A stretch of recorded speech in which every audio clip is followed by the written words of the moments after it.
I like the no look toss.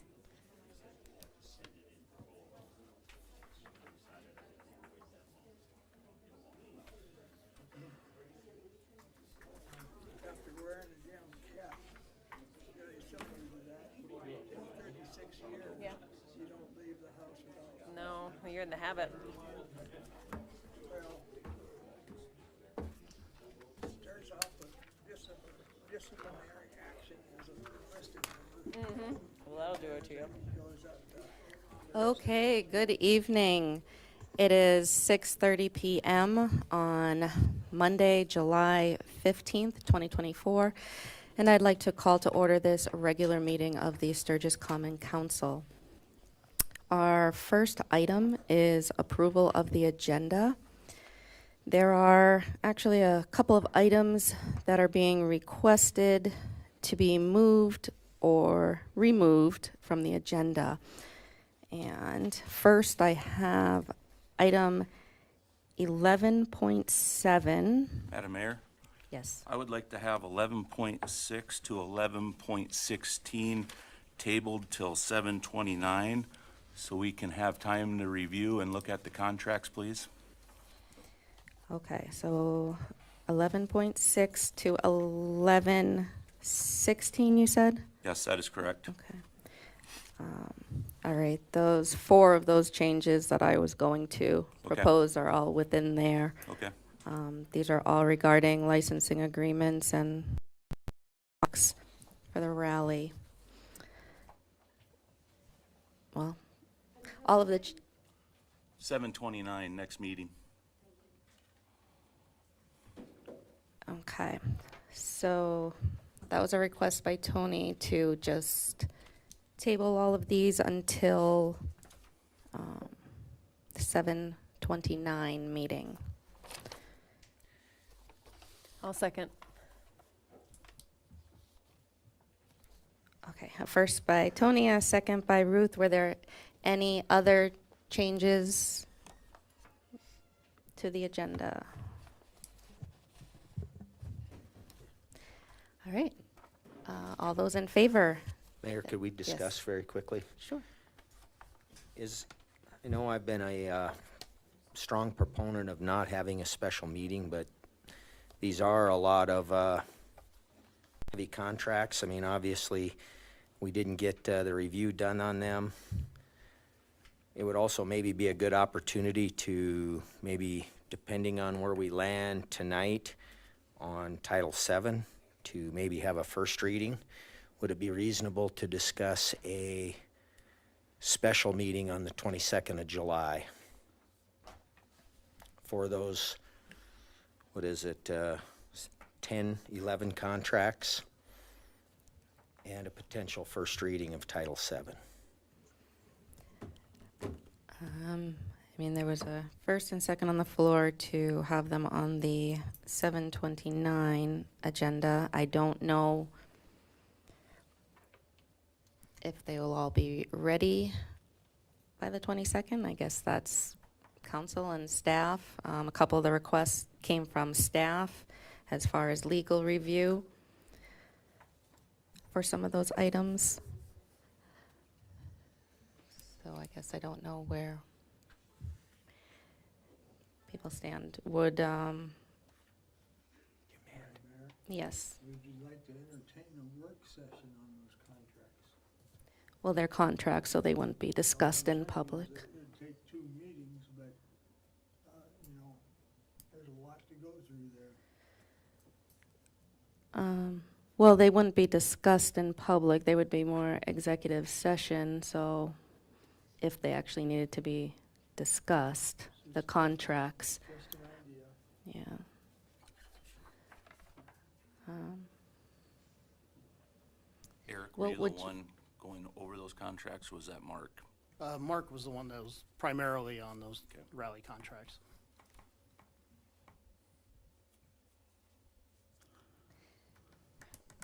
Would Tony or Ruth Tony, would you want to amend your motion or keep it as it is?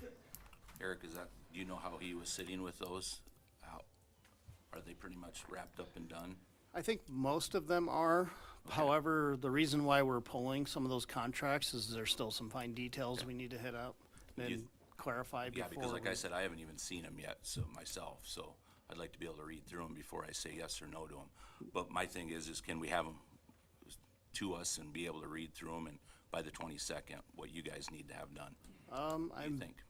I would think so. Okay. I'm not entirely sure on kind of when Mark will be back this week. Okay. Because essentially, he just would need to finish his review Alright. on the various contracts that we're pulling, and then move forward with those. Otherwise, all of the other contracts that aren't being pulled, I believe, should be good to go. Okay. So we could at least move forward with those on the 22nd. Okay.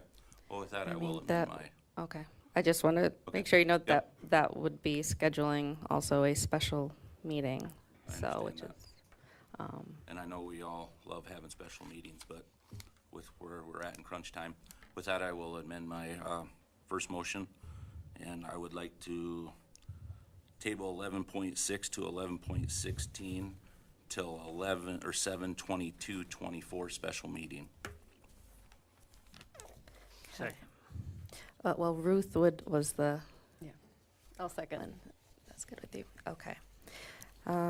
So we have the first by Tony and the second by Ruth with that amended motion to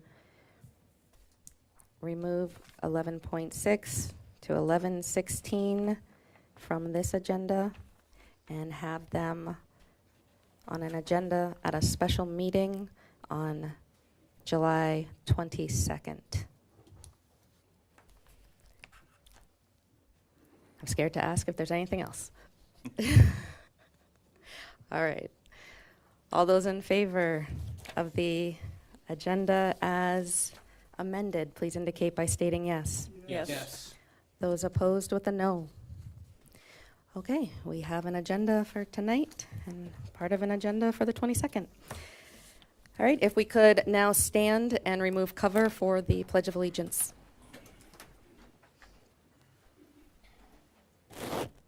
I pledge allegiance to the flag of the United States of America and to the republic for which it stands, one nation, under God, indivisible, with liberty and justice for all.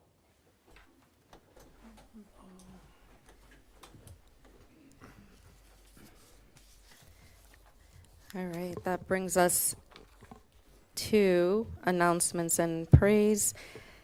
And I would first like to give praise to our Heavenly Father. If you'd like to join, please do so. Heavenly Father, we praise you. We adore you.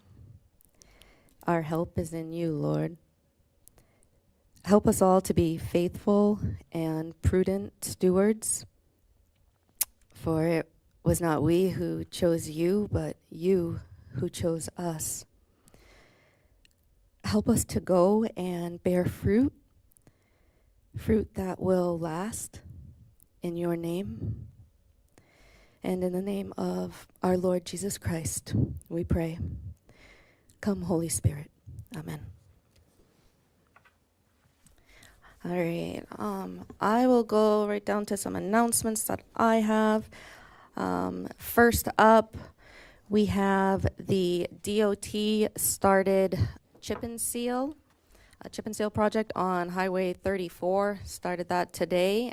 They will be working from Blanche Street out to Highway 79 through the 18th. And then they'll be coming back and doing some sealing and the pavement markings. So they're scheduled to be done by or before July 27th. So it will be done before rally. And then another reminder about our council meeting schedule. The first meeting of August will actually be held in July. So that first meeting of August will be July 29th. So there will only be one meeting in August, and that will be August 19th. And then after our approval of the agenda, we will also have a meeting coming up next Monday. So Also, the exit 32 recycling area will be closed starting July 29th. It will remain closed until the end of rally. And I believe that is all I have. Does anyone else on council have any announcements or praise? Madam Mayor, may I? Yes. I have some special guests here this evening, and I think all of us of adults would enjoy the opportunity to give them some recognition. My granddaughter, Gracie Shave, is here. Gracie.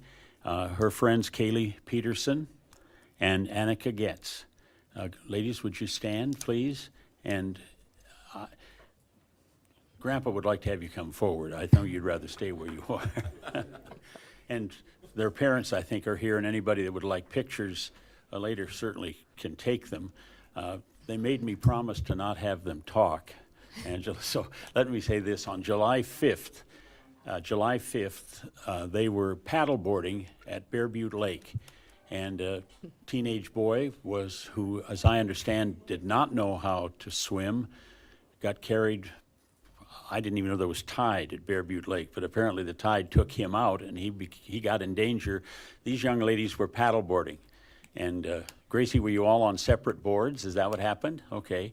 And they were able to get this boy on their paddleboard and bring him to shore. In the meantime, the parents had called, and so, and I understand our chief of police was out there quickly as well. So Jody, thank you for that. And I just thought it would be nice of us to be able to acknowledge, I'm pretty proud of her, so I hope you can be too. Thank you. Gracie, congratulations.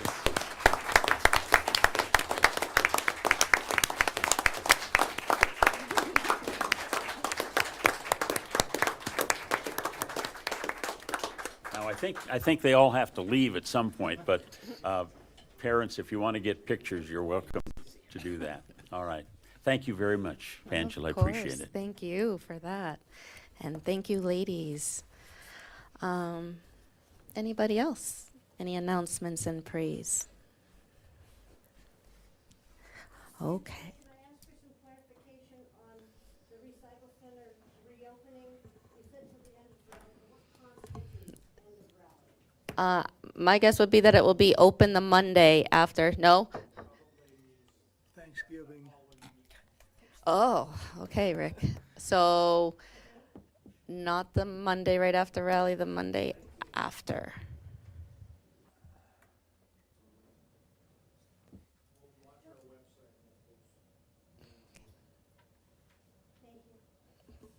Good question, Bonnie.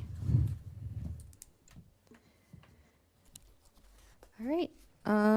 There is no more announcements and praise. That brings us to the non-agenda matters, where we invite the public to come forward with any non-agenda related matters. And please just understand that anything brought forward this evening will not be acted upon tonight, but it could possibly be in the future. If you would like to address council, please come to the front and state your name and whether or not you are a resident of Sturgis. Please keep your comments respectful and to 3 minutes or less. Is there anyone that has any non-agenda items? No? Anyone on council have anything? Non-agenda? Oh, well, come on up, Bonnie.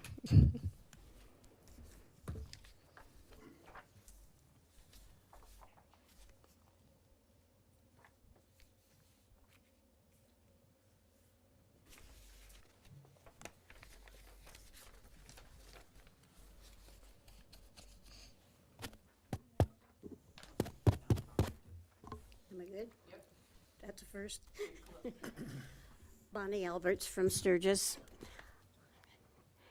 As you noted, we have some faces present tonight, not as many as I hoped for, but we've talked in the past about community input, community interest, community participation, and so I'm making it my effort to get more people to pay attention we have you.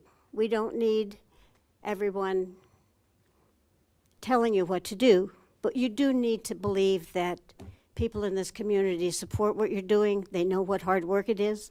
Some of them have been in your seat before. Some of them will be in your seat in the future. Some of you would not go there on a check, but we are here, and we do appreciate this new council and the efforts that you're making, the tremendous amount of time that it takes to do this, and this is not new. I've been coming to meetings for a long time now. Mike is the one who brought me on board in the very same way, in taking an interest in what goes on in town instead of wondering after the fact. And so I'm working hard to keep people aware. And, some of them are living full lives with young kids and just becoming interested, wanting to be interested, and not able to do that now. But we want you to know that they're out there. Some of them are long past taking that active participation. They've put in a lot of years in this town. They still care, but they're not here on a daily basis. But we are here, and we do appreciate what you're doing. And it's hard work, and it's tough decisions, and it takes a lot of information. And oh my God, a 900-page packet for your meeting tonight is unheard of. We're here for you. Thank you. Thank you, Bonnie. I'm probably not done.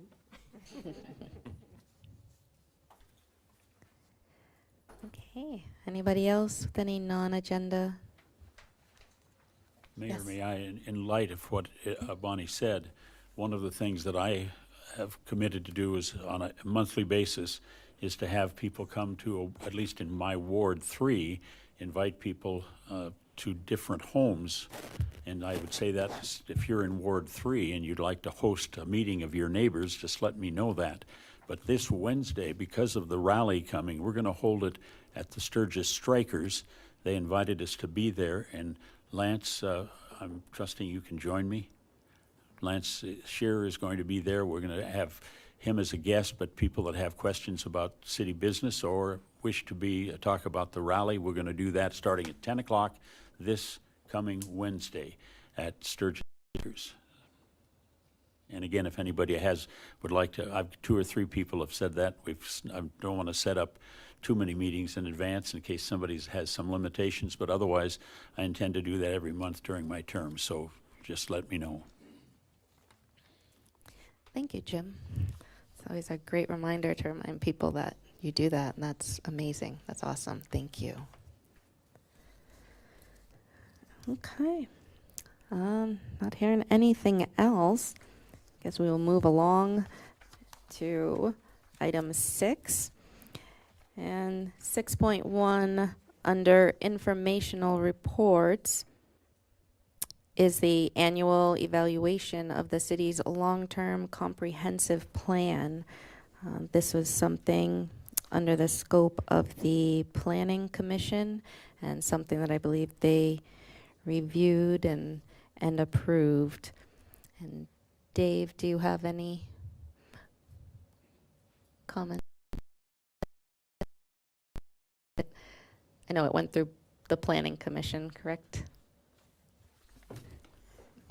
Well, I wasn't prepared to present anything this evening because I was told it was just going to be in the packet for the council to look at since planning and zoning went through it and approved it last time. So once you've looked at it, we've made a lot of changes that Councilor Forrester had asked about, talked about. We had added some things in there. Hopefully, we've got all those taken care of. If there are other questions, by all means, throw them at us after you've had a chance to go through and digest it. So, Was that approved just at their meeting this month? yes, then? that's correct. Okay, thank you. Are there any questions I could try and answer now? No questions, but a comment. Go ahead. Yeah, thank you, Dave, for pulling that together. I mean, that's an important piece of taking a snapshot look at our comprehensive plan and what we've accomplished over time, especially given that we are starting to migrate into updating that plan. And so knowing what metrics that we've hit and what we've missed and you know, where we can do better and, you know, where we've been successful is important and will actually save us time and money when it comes time to updating that. So yeah, thank you for pulling that together. You bet. And I'd like to take all the credit for it, but I can't. It was a complete team effort, and Brittany Raggles was the lead on that, and she was the one that did 90% of that groundwork. Like I said, team effort, but I want to let you know she's the one that made it all really come together. So, but thank you. So, thank you, Dave, and thank you, Brittany. Anyone else have any questions on that? Just an informational report? Okay. All right, that brings us down to item 7, which is the mayor's report, which looks like it is just all payroll and insurance items this evening. We got Lisa here. Yeah, tonight we do have a couple new sanitation operator positions over in the Public Works Department. And then the rest of these are basically rally hires, 7.2 and 7.3. 7.2 are the armory custodians that we hire every year. 7.3 are the seasonal rally liquor store hires. I will probably have 2 more at your next council, or on the 29th council meeting, just because they came in last minute. And then I do have 1 volunteer, no compensation, just listed for work comp and liability purposes only. Great. Does anyone have any questions for Lisa? All right, thank you, Lisa. All right, that brings us down to the consent agenda.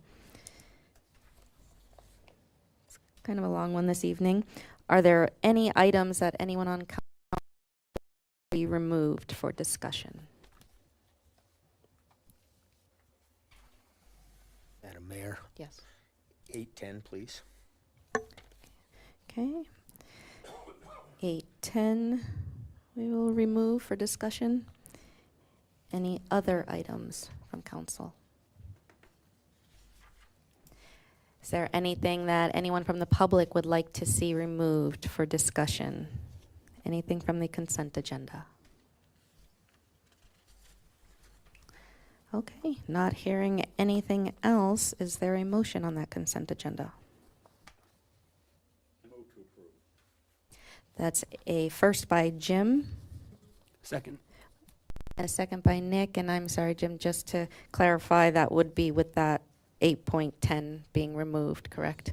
Okay, so that was a first by Jim and a second by Nick to approve the consent agenda minus item 8.10. All those in favor, please. Yes. Yes. Yes. Those opposed with a no. All right, the consent agenda is approved, which will bring us to item 810. And that is just setting a public hearing for July 29th meeting. Councilor Forrester, did you have any particular questions? Well, before we set hearings and have discussions on moving licenses temporarily, I'm interested in trying to understand completely who staffs this piece and what the costs are involved with it. I mean, I'm okay with setting the hearing, but I would expect to have that information, you know, clearly shared to us. And Adam, do you have anything to say? I mean, we're not having the actual hearing now, but as far as what information will be provided during that hearing? It is my understanding that we do pay minimum wage, like the bare minimum wage, and then the company they're going through, I can't think of what the distillery's called offhand, will pay the rest. And it's not a city employee, it's somebody they hire. So no city staff involvement? No. So, Thank you. Okay, so any other specific questions on that item could certainly be addressed on the 29th when we have that public hearing. I would move to approve setting the public hearing for the liquor store annex, Okay, July 29th. that's a first by Kevin to approve setting that public hearing, Second. and a second by Mike. Any further discussion from the public? Okay, all those in favor, please indicate by stating yes. Yes. Those opposed with a no. All right, that public hearing will be set. That brings us down to the claims. And with the claims, there was a request to add some items. I believe there were 8 reoccurring contract payments that need to be paid, and then the credit card payments were also like to be added. Those were still coming in today, but the bill is due on the 25th, so we would actually have to have those on these claims, or I guess on the special meetings claim. But so we have all that, and I guess with let's see. So with everything that was requested to be added, it was a total of $49,758.72 to be added to tonight's claims, which would bring the total of the new claims to $478,750.75. So, are there any questions on the claims? Mayor? Yes, Kevin. I do have one question on the Camaro Rally shirts that were purchased from A&B or A&J Screen Printing. And if we followed our city purchase policy for prioritizing vendors within our community. My name is Tammy Even Cordell. I'm the Rally and Events Director, and we ordered those shirts before the contract with Sands was approved, with Tom's Tees was approved. We had already contacted them about the order before the contract with Tom's Tees had been approved by council. And so you're referring to, there was a licensing agreement that took quite a while to get approved We'd already with talked Tom's to- Tees. Yes, the Right. licensing agreement took a while. I'd already had to talk to A&J before that. We are going through Sam, who is the local person at Tom's Tees for the mayor's ride, because he did get approved as a licensee. Is that clear for you, Kevin?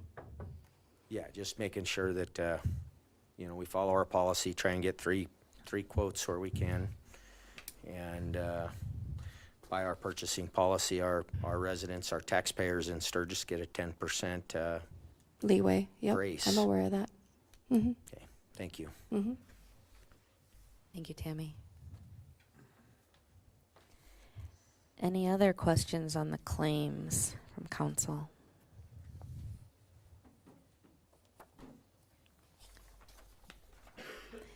Is there a motion on the claims with the additions?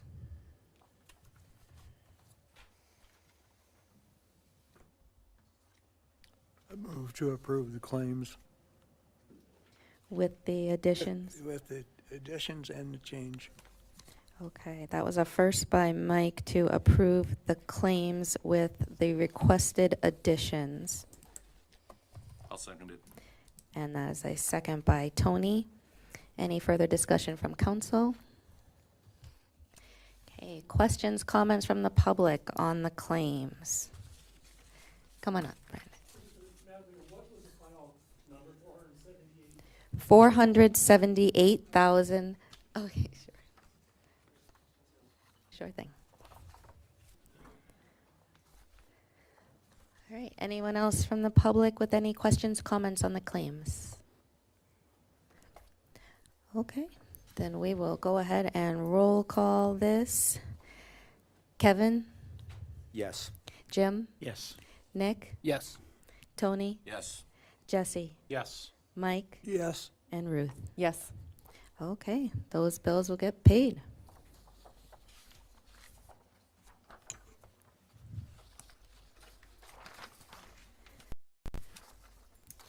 That brings us down to our public hearings. Our first one, item 10.1, actually does not require any action. It was requested to be removed from the agenda by the applicant. So 10.1, there will be no action on that. Which brings us to 10.2, which is consideration to approve an SEL for the Loud American for bar service in the VIP ticketing area during the AMA Pro Racing event on August 11th. Are there any questions? Oh, is there a motion?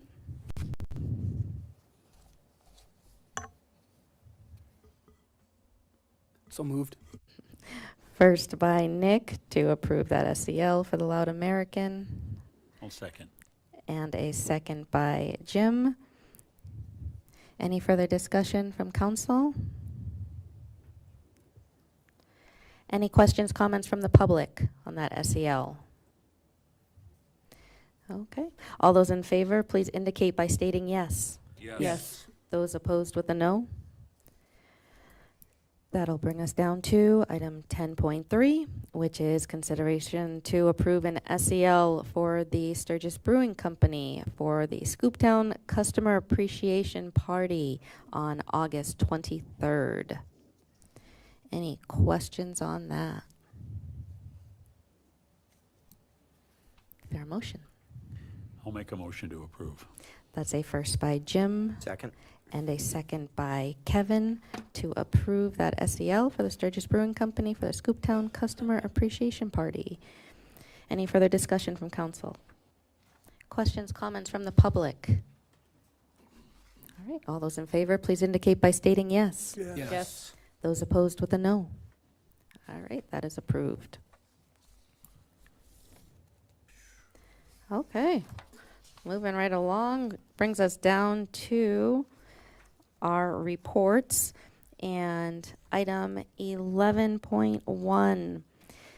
This is consideration of the candidates for the Ward 3 vacancy. I will briefly explain, I guess, how this process will go. We will have all the candidates come forward. There are 4 chairs up here for 4 candidates. Each will be given a microphone. We will draw for positions on who will speak first. We will have the candidates give a statement and ask that they keep it to 2 minutes or less. And then we will open it up to questions from council. And that order will kind of go, if anyone's familiar with the forum, we'll kind of do it that way to keep things fair. So whoever goes first for the statement, whoever went second will be the first to receive a question, and so on. And then the third person will receive the next question, but every candidate will have the opportunity to answer a question. And we would just ask that during the questions part, if the candidates could just keep their answers concise. So, I mean, if you have a lot to say, you certainly can, but I guess just for time's sake, maybe just keep your answers concise.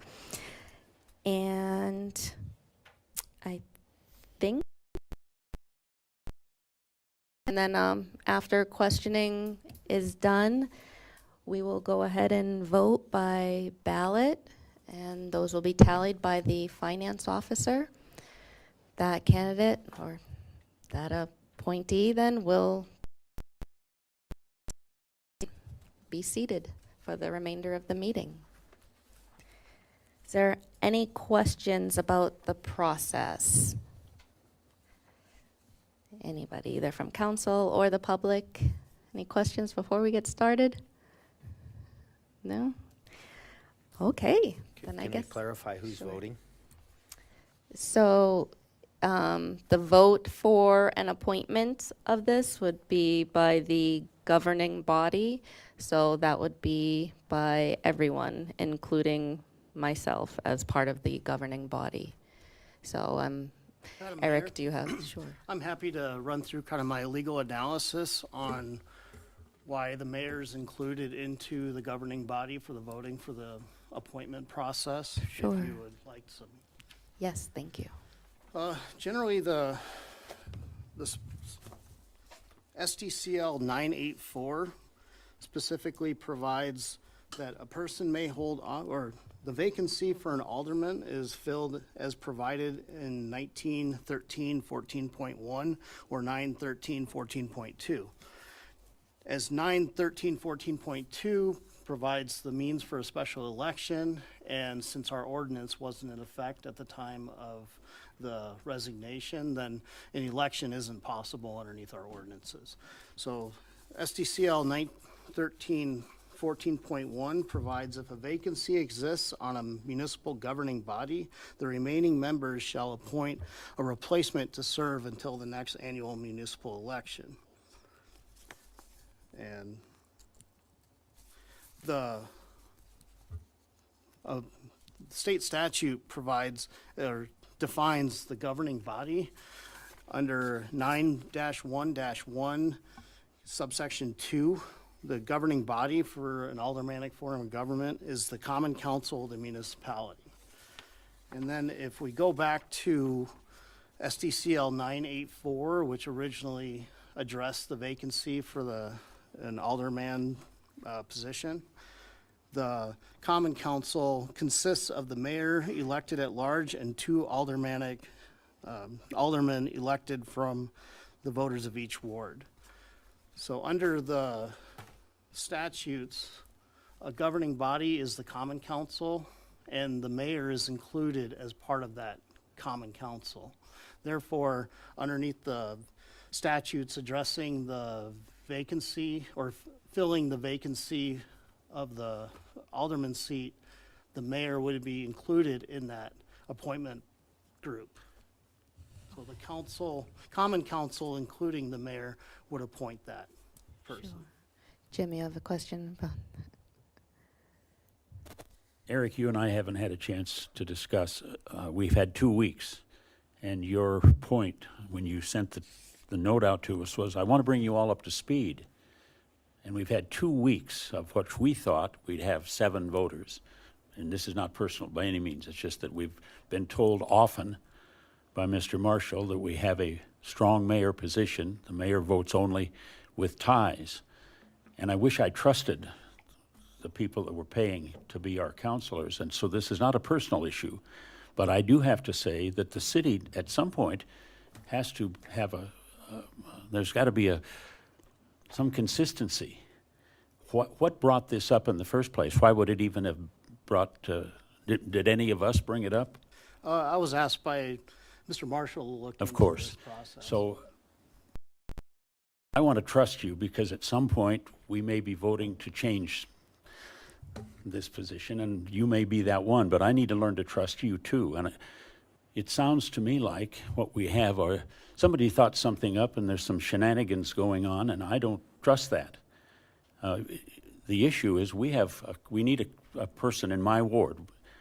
And the idea that 2 weeks ago we expected 4 people, perhaps as many as 4, and that 7 of us would be voting. Now we have a possibility of maybe a tie, which just further, will the mayor get to vote then to break the tie?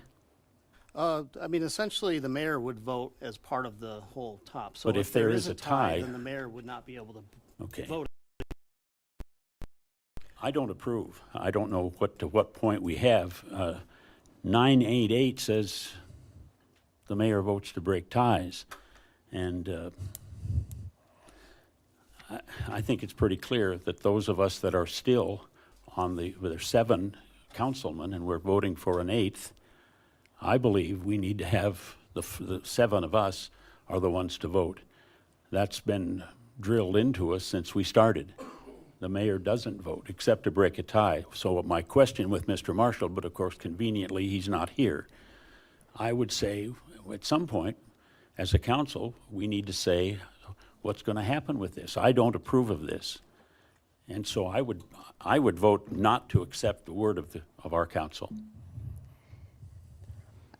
I mean, Eric is part of our council, and he He's a just stated staffer. the state law. But Jim, just to your point about it's been 2 weeks, I mean, things as far as these agendas, information is coming in literally the day of our meetings at some point, as we saw with the claims.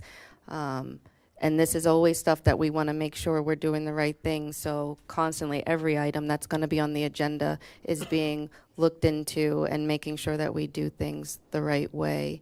And I think as far as Eric sending out that email to get everyone up to speed and stating what the process was going to be, that was just to make sure that everyone understood. And I guess if we didn't know that there were some people that might have had questions, I mean, I guess to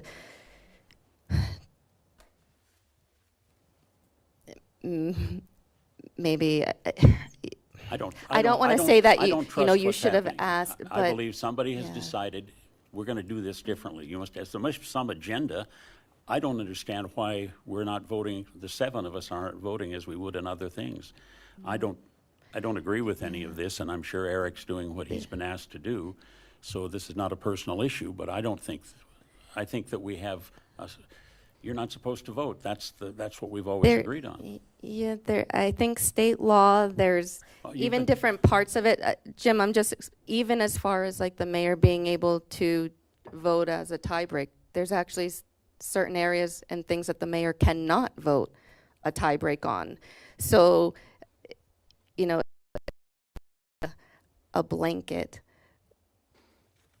And Madam So, Mayor, I can yeah. address the tie-breaking component. Yeah. SDCL 9-8-3 provides the powers and duties of the mayor. The statute specifically says the mayor presides over all meetings of the council and only votes in case of a tie. Additionally, the mayor has essentially a veto to those ordinances and resolutions.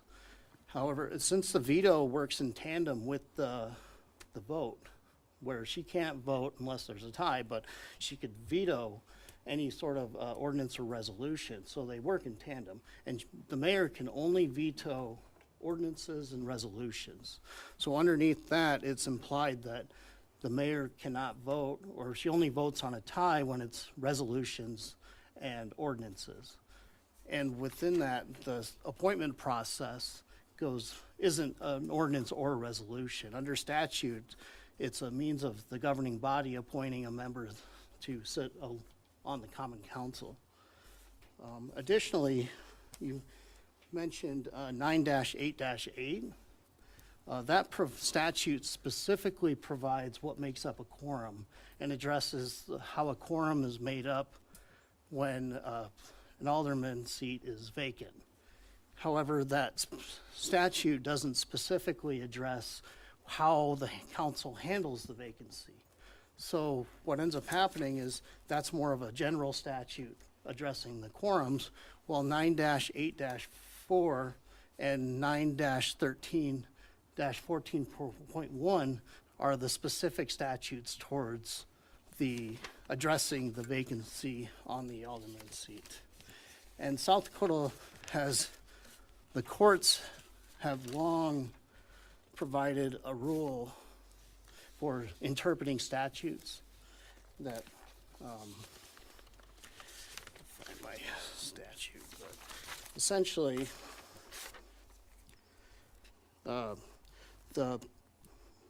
statutes of specific application take precedence over statutes of general application. This is essentially what happens when a question is which of 2 enactments the legislature intended to apply the particular situation or apply to the particular situation, terms of a statute relating to the particular subject will prevail over the general terms of another statute. So when 2 statutes, one general, one specific, are competing as they are in this case, then the specific statute prevails over the general statute. And essentially this shows the legislative intent for the governing body. If the legislature intended only the aldermen to vote in this case, they could have done what they did in, I believe, the mayor openings, where in the statute, it expressly provides that to vote on filling the vacancy for the mayor, it requires a majority vote of the aldermen. So if the legislature intended on doing the same thing to fill like an open alderman seat, then the legislature would have specifically had by majority vote of the aldermen, similar to the other statute, which I believe is, I'd have to double check is it maybe 9-8 dash, I have to find my statute to be specific. 9-8-2 is that filling the appointment or filling the mayoral vacancy. And in the statute, it expressly appoints as the vacancy shall be filled by appointment by majority vote of the aldermen. And if the legislature intended on the alderman seat being filled with the same manner, then they would have expressly provided that same language in 9-13-14.1. And because they didn't, and they include the language governing body, which has been defined by the legislature as the common council, and then additionally in 9-8-4, the legislature defined the common council as including both the mayor and all the aldermen, or the remaining aldermen. And additionally in 9-13-14.1 specifically provides that governing body will appoint or fill the vacancy. Mr. Miller, having served in the state senate, I can tell you that there's very little attention given by individual senators to those kinds of things. The Legislative Research Council wrote that, much as the staff here would do it. They're put before the legislature and on a very minimal basis approved. Now, it gives chances for lawyers to interpret, and we have heard several. It's just now, the day of the vote, we are given, well, so what's the quorum then? The quorum becomes 5 with 8, is that correct? Yes, that is correct. So the quorum changes because of adding, now, I'm not talking specifics, it's just that generally we've changed an awful lot of stuff in a matter of a few hours. I wasn't aware that you were working on that. I don't know that anybody was. Yeah, I mean, this hit my desk kind of late last week, and I was unaware that the council wanted a report on this, so I sent Council it out wasn't, as soon as I found out. did anybody ask for this? This comes from Mr. Marshall, not from this council. So it wasn't something we had any concern about until you bring it up.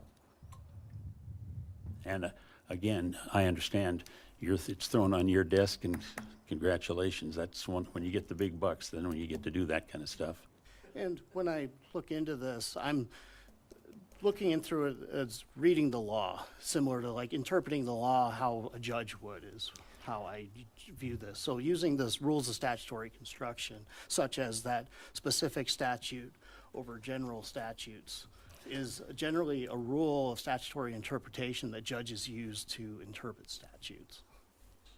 And I try to implement those specific rules provided by the courts in their opinions and through various statutory construction books and different odds and ends that are commonly accepted within the legal field to interpret these statutes. And with any interpretation, there's always gray area. That's where generally the law works, or attorneys and judges. And the reason why those people exist, or that profession exists, is because the law has many gray areas. If it was black and white, then there would be no need for attorneys or judges. This is inconsistent with what we've been doing. I understand you're reading the legislature, or reading the legislation, but I think that, I feel it's like an ambush over, it's something we're trying to get a council person selected so that we have a full council going in, and then all of a sudden we've got, the quorum has changed, so the number of people that we need to vote from has changed. Will that ever happen again? See, that, to my way of thinking, we have to trust you, and at this point, I don't trust what's being said. You bring this up at this point for a very important vote to be able to fill another position, and we do it without having had any information on it until now. And does anybody else, any other of the of the rest of the council people, do you approve or disapprove? How do you feel about that? I don't want to be the only one that has any difficulty, but if I do, I certainly can be outvoted. I'm just saying, I think this is way out of, I don't think we should be doing this. This is a major change from what we believed. Madam Mayor, may I? Oh, yes. So to build off of what Jim is saying, and I have some questions about, because it sounds like we are trying to define what makes up common council, and that's what you've explained through interpreting the statutes, that there's some gray area. Can you help me understand then why there are mentions in codified law that highlight a separation between the mayor and common council? Because you're defining common council to include the mayor, but there are mentions, for example, in 914.3 that actually specifically states each appointed officer of a municipality governed by a mayor and common council. It specifically calls out a separation of the municipality being governed by the mayor and the common council, not just common council, including the mayor, but specifically calls a separation. And there's mentions of that throughout codified law. Can you help me understand why call that out if the mayor is part of common council? Generally, the legislature, as with our ordinances, aren't necessarily always consistent. However, the reason why in this case the common council includes the mayor is because the specific statute 984 that allows for the seat of an alderman seat specifically identifies that the common council consists of the mayor and the common council in that situation. Why in other aspects they refer to the common council and the mayor separately that's where the law gets really gray, where there's competing ordinances or competing statutes that create this conflict between them. So one of the rules of statutory construction for that judges commonly use is when there's two competing statutes, the goal is to interpret the statutes in a way that allows for both to coexist rather than one defeating the other. So if there's a means of both statutes being interpreted in a means that both can coexist together, that's the interpretation that the courts would follow. And in this case, the 9-8-4 specifically provides the common council consists of all the aldermen plus the mayor, and in filling that vacancy. So the specific would trump over, say, the non-specific or the more general, or if that statute addresses a different area, the specific statute towards filling the vacancy would prevail over those other statutes for interpreting the specific appointment statutes. Mayor, then if this were to go through this way, what's the procedures? There's 4 people are going to be speaking, and we're going to vote. Somebody's going to need 5 votes. So if there's not 5 votes, if there's 3-3-2 or something like that, what do we do next? Vote again. Is there this is an important thing, and we shouldn't be doing, and that's why I think all of this has changed. And it's very specifically who votes and then the quorum.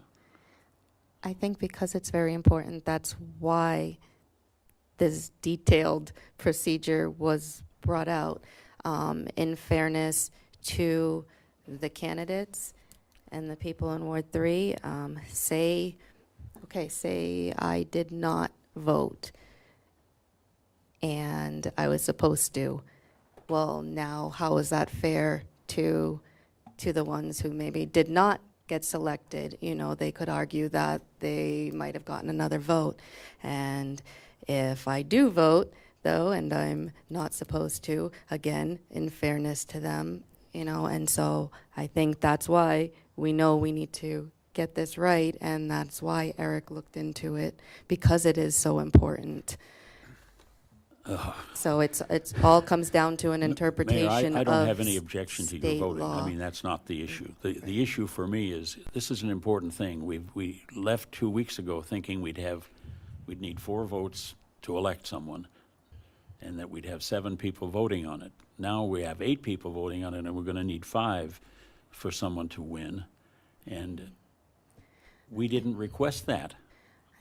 Mr. Marshall is not a member of the staff, of the council. He's a member of the staff. Had we gone to him and asked, now, and you have that right too, and was it you that did it? Were you the one that asked? Oh, I'm always asking if I can vote on things. Am I supposed to vote on this? Because I found out after the fact on one thing that I could have voted when we sit as a board, a separate board and stuff, and I mean, when so. Mr. Marshall did not stop us when we voted in executive council, in executive session? I mean, we've got a history in my short time on this council of giving bad information from our legal department, and I'm not ready to take, this one seems way off base for me. I mean, I guess to me, as far as your argument, as far as, you know, you thought that they needed 4 votes and now they need 5. I mean, if you're voting for the person that you think should be in that position, I mean, unless, you know, there is some kind of hidden agenda and something that someone's counting votes already before any candidate has already started The speaking. hidden agenda appears to be in the legal department, and I object to that. Right. I think that all of us have thought about these people, and I had a chance to visit with each one of them, and it's my ward, and so, not that I'm the only one that's interested, but it certainly matters to me, that person that comes on board is to fill out that term. Sure, I think it matters to us all. Well, And apparently, we need to make sure that we understand state law, and that's why this is such that detailed explanation went out. And so I guess I don't. If you want to table this and have another legal opinion, I mean, I don't understand where we go from here. If there's that legal interpretation, none of us up here are attorneys.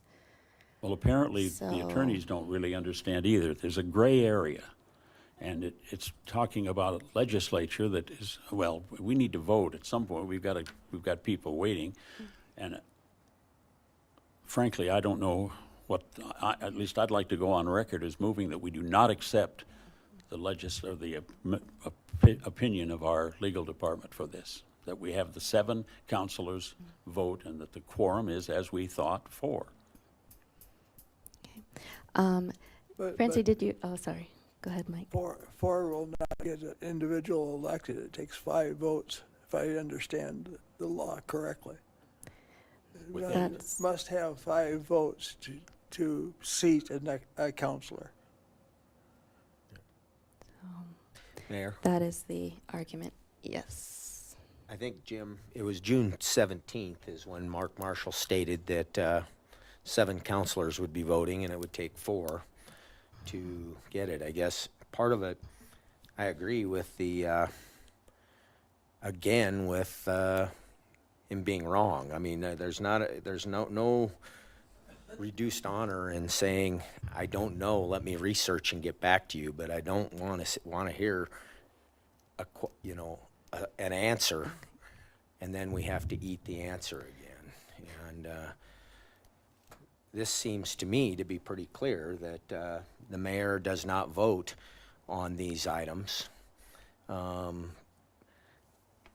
We've heard repeatedly that the mayor only votes in the event of a tie.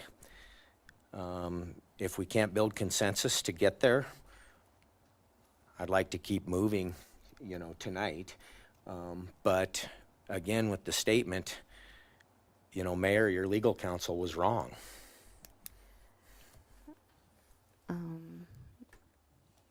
Okay, I would I make- guess with none of us being attorneys or judges, it's, But Mayor, that's not, Right. we're paying, now, again, Eric, this is not a personal issue. I'm glad that you're in your position, but this is why you, as I said, this is why you're there.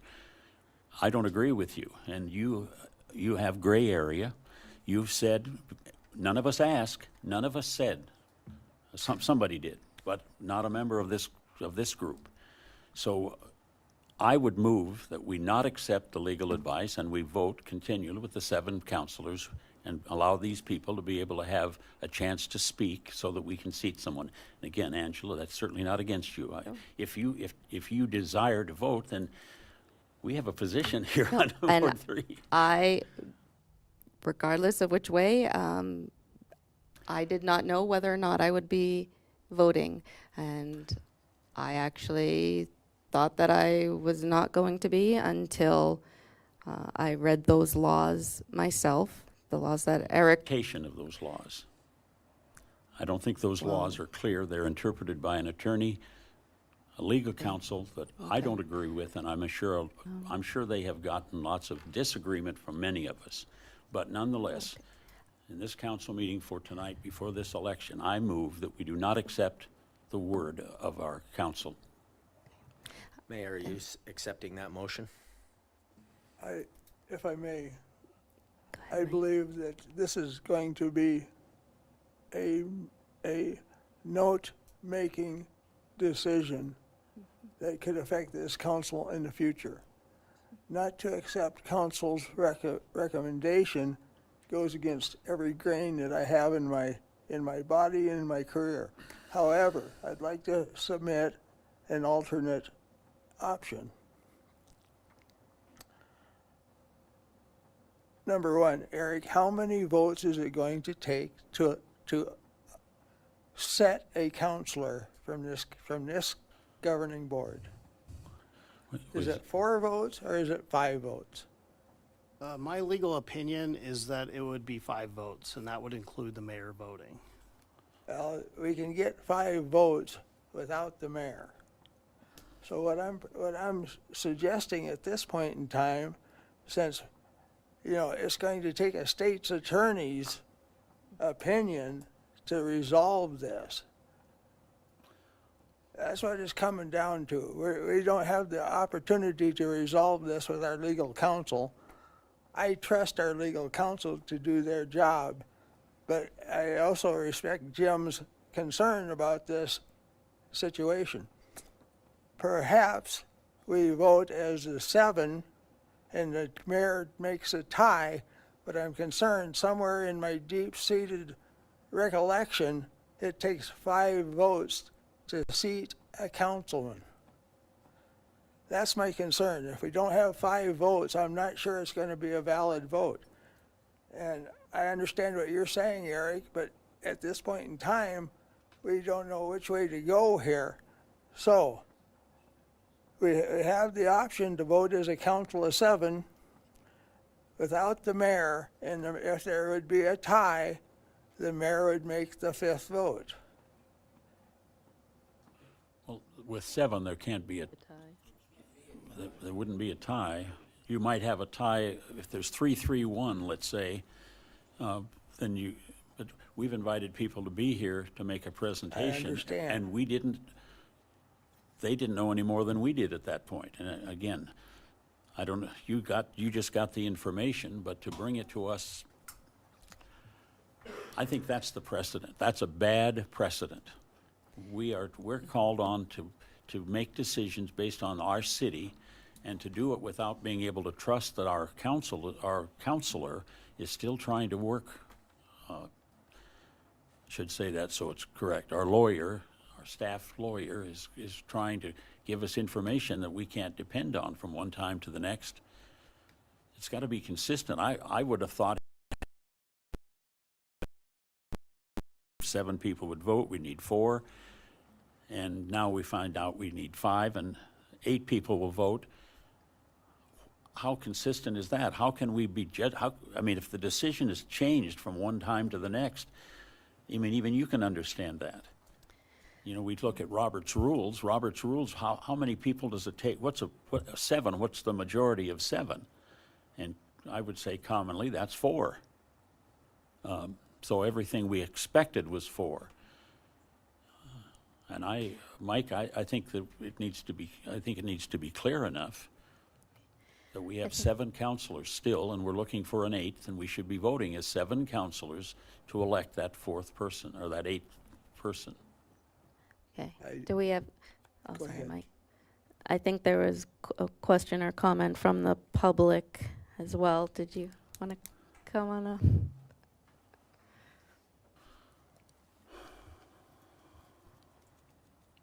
Francie Alberts, is this on?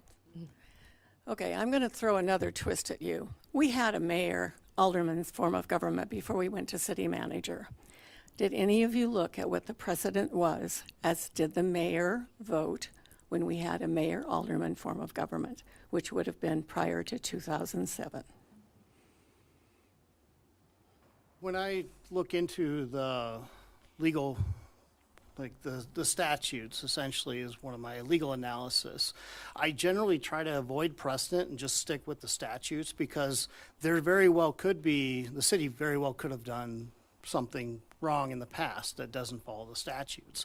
Our goal is to stop that if that's the case, and But your not problem, replicate it just because we've done it in the past. but your problem is you have indicated that they're gray areas. And Jim is correct. The legislature does not look at municipal law every single session. In fact, I don't think they've looked at it in years. And so you've ended up with a situation where you're doing an interpretation based on what you think the law says. And we can look back at what our council did prior to having a city manager, where we frequently replaced council people who had left.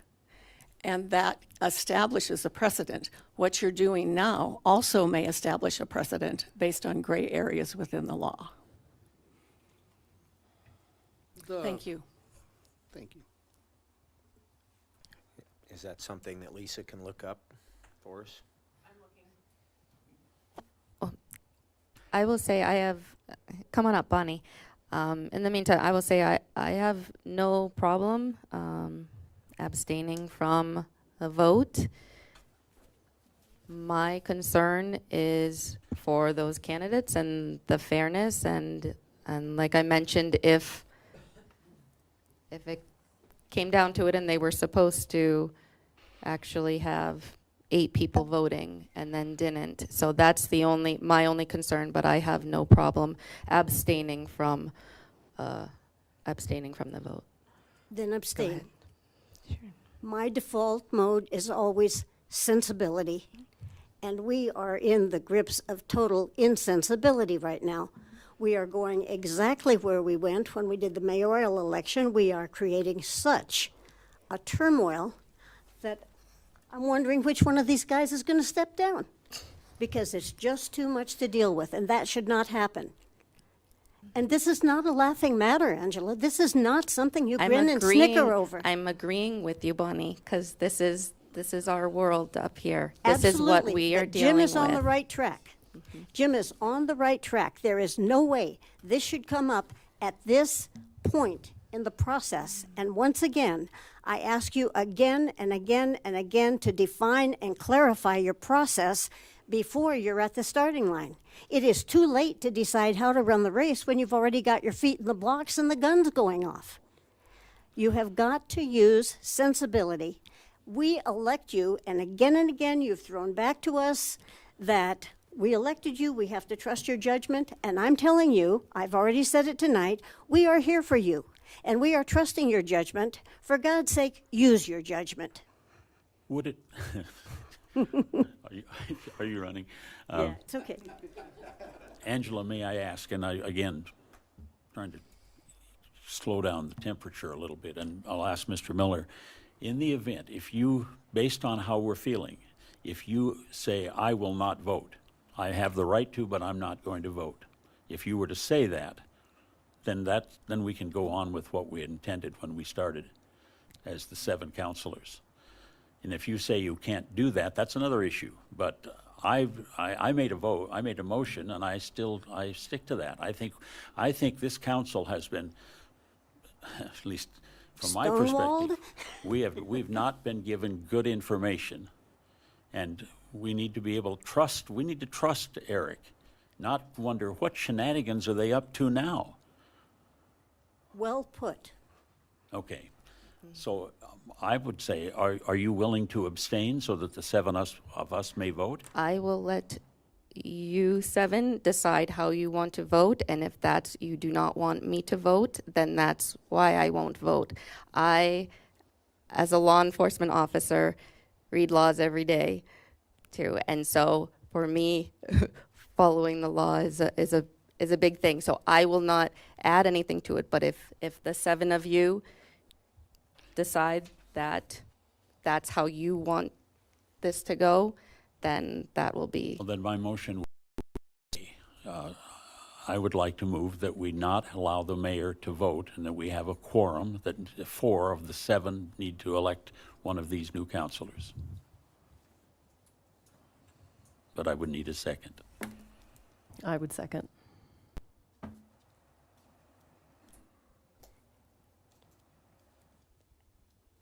And then it's called for So- discussion. Yep. We've had a lot of discussion. Yes. So Jim made a motion to have 7 aldermen vote on the appointment for Ward 3, and Ruth seconded that. Does anyone else on council have any comments or questions?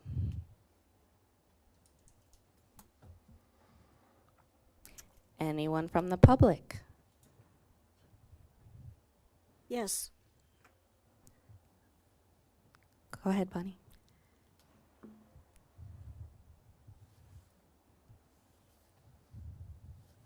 I'm being careful. Give me a minute before you start my timer.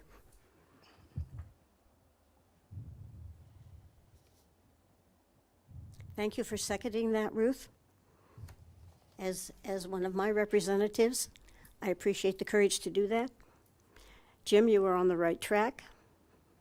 Tony, I wish you'd speak up. We have 4 candidates here. Pardon? Yes? Okay. We have 4 candidates here who are coming to us for different reasons, with different qualifications. All of them are capable. We messed around last time until we had people abandoning the ship left and right, till we had very little choice in what was left. And I don't want to see that happen again. So yes, I hope more of you will speak up. And I hope we can make a good decision here tonight. And if you can't come to a good decision tonight, have the courage to postpone it. But each time Jim has tried to state his motion, Angela, you've taken this conversation in a different direction and avoided anyone seconding it. The motion is on the table. It has been seconded. It's time to move on it and get out of the way. Bonnie, I wasn't trying to avoid a second. That was just because this was a motion on something that was not part of the agenda. So it was something completely thrown in there. That's all. Okay. That's all. You said you had a comment, Tony? I do. With that, Bonnie, personally, I wish this could have came to a vote, because this is an elected position, and I think the people of Ward 3 should vote on this, but with the constraints and with everything that happened, it never came to that, so it comes to us. And this is tough. I still don't know who I'm gonna vote for. I'm looking forward to hear from the 4 candidates, and I'm gonna make my vote there. With the precedents we've set with the last 7 people vote, that's why I feel we should vote, and the mayor should be the tiebreaker in this tonight. So Now that I spoke my piece, you know how I feel, Bonnie. So with that, I say we go on and we settle this and let's roll call this and we'll go from there. Okay. The only thing, Angela, the point then, if that were to be the case, we're going to vote on that in a moment, but from a standpoint of the mayor breaking the tie, are you breaking the tie of 3-3-1 so that somebody will get 4 votes because of your vote? Because that would, that's I a, think only a true tie, Okay. so I don't think that there okay, would be. I think if there's a 3-3-1, we would vote vote again. again with the top 2 candidates. I would say with all of them. I mean, that's another process thing that I guess council would have to decide if it comes to that. If you go to a revote, do you just want to do the top ones? Again, that's a decision that the council would have to make. But the motion was just to have the alderman vote. Right. Yes, that was the motion. And that the quorum would be 4, the vote, the maximum would be 4 to be elected. We've got a second on the table. Call the question. I have one more Okay. statement to make. Yeah. Yeah, I We're heard going that. to That was vote. very decisive. I called the question. It's We're time just going to go to vote. the vote. There was time for discussion. Okay, Tony, you wanted to roll call. We will. Tony, Yes. Jesse, Yes. Mike, No, and I'll clarify later. Ruth, Yes. Kevin, Yes. Jim, Yes. Nick. No. My clarification for the no vote is we're going against the practice of not taking the advice of legal counsel. I think that's a mistake and a rabbit hole for us in the future. Okay, so that was 5-2 on that to do it as presented with the 7 aldermen. So with that, I would welcome the 4 candidates to come up. There are 4 chairs. You can all take a seat and we will draw for who will go first.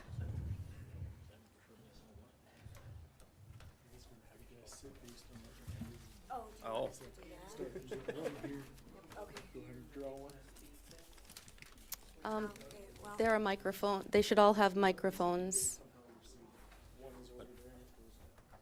Are the handhelds somewhere?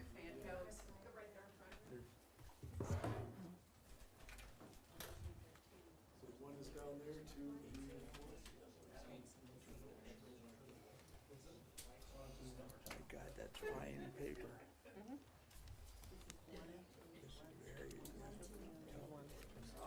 Yeah. So who has one? Okay. And so again, I'll just clarify that we will start off with allowing all the candidates to give a statement and ask them to keep their statements to 2 minutes or less. We'll start with number 1 and go down the line. And then when we get to the questions part, we'll start with number 2 for the first question and so on from there. So if council is ready and if the candidates are ready, when Deb is done. Yeah, you're fine.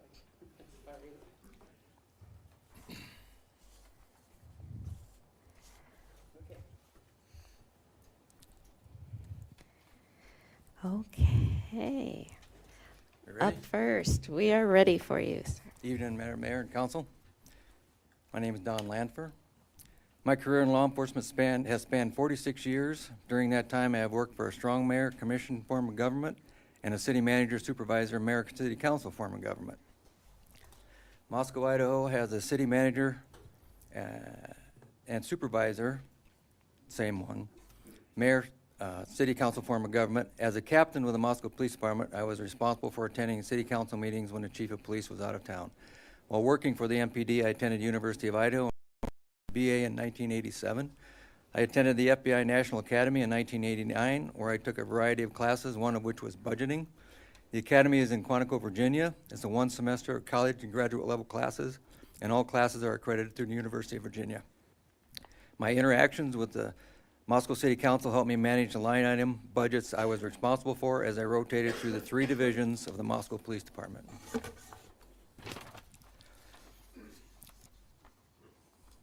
When the line item was overrun, I would have to write a justification for the additional funds and present that justification to the City Council.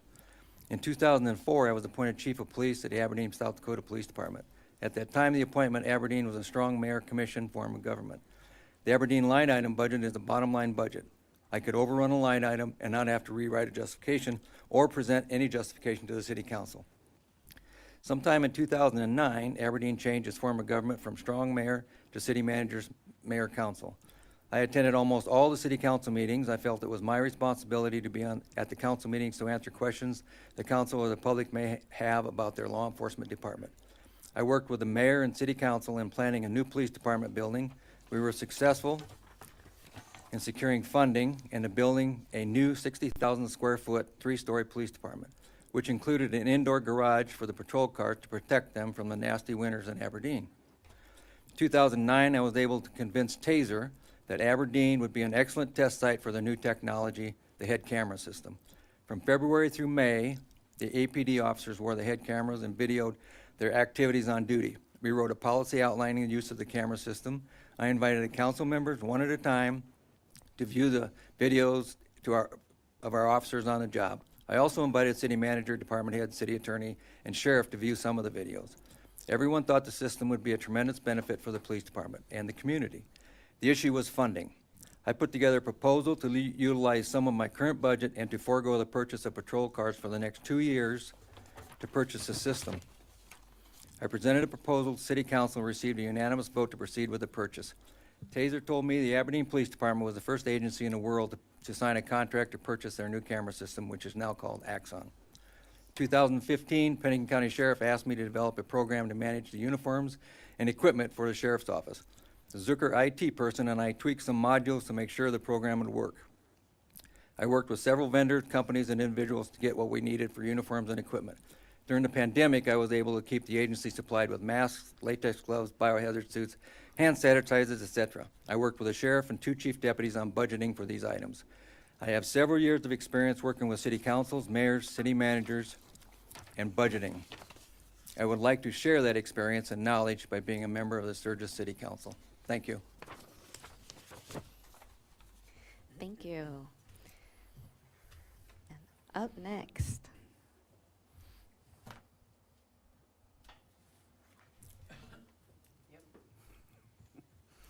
Good evening. My name is Francie Ganji. Since the time that I made application for the Ward 3 council position, my personal circumstances have changed. Because of family health issues, my time and consideration and care need to be in another direction. Subsequently, I withdraw my application for Ward 3 council member.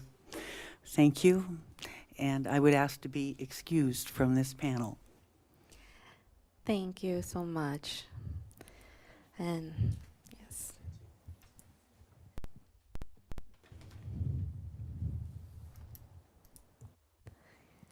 Hi.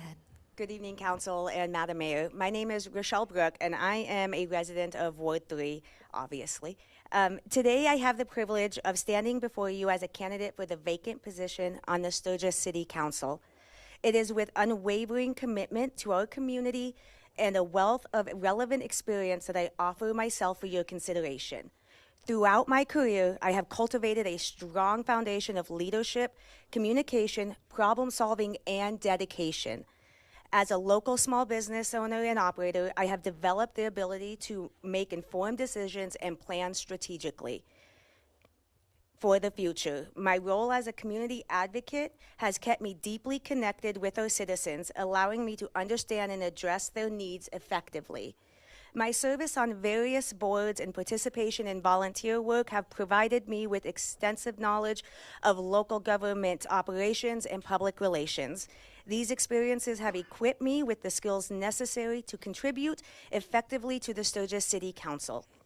Additionally, my analytical capabilities ensure sound decision-making, while my visionary thinking enables me to plan for Sturgis's future with a strategic outlook. I am fortunate to have a flexible schedule that allows me to accommodate most times and days, ensuring that I can be readily available to serve our community. Above all, my passion and dedication to Sturgis is unmatched, and I am committed to working tirelessly for the benefit of our city. As a member of the Sturgis City Council, I will strive to foster a collaborative and transparent environment with diverse perspectives and that are welcomed and respected.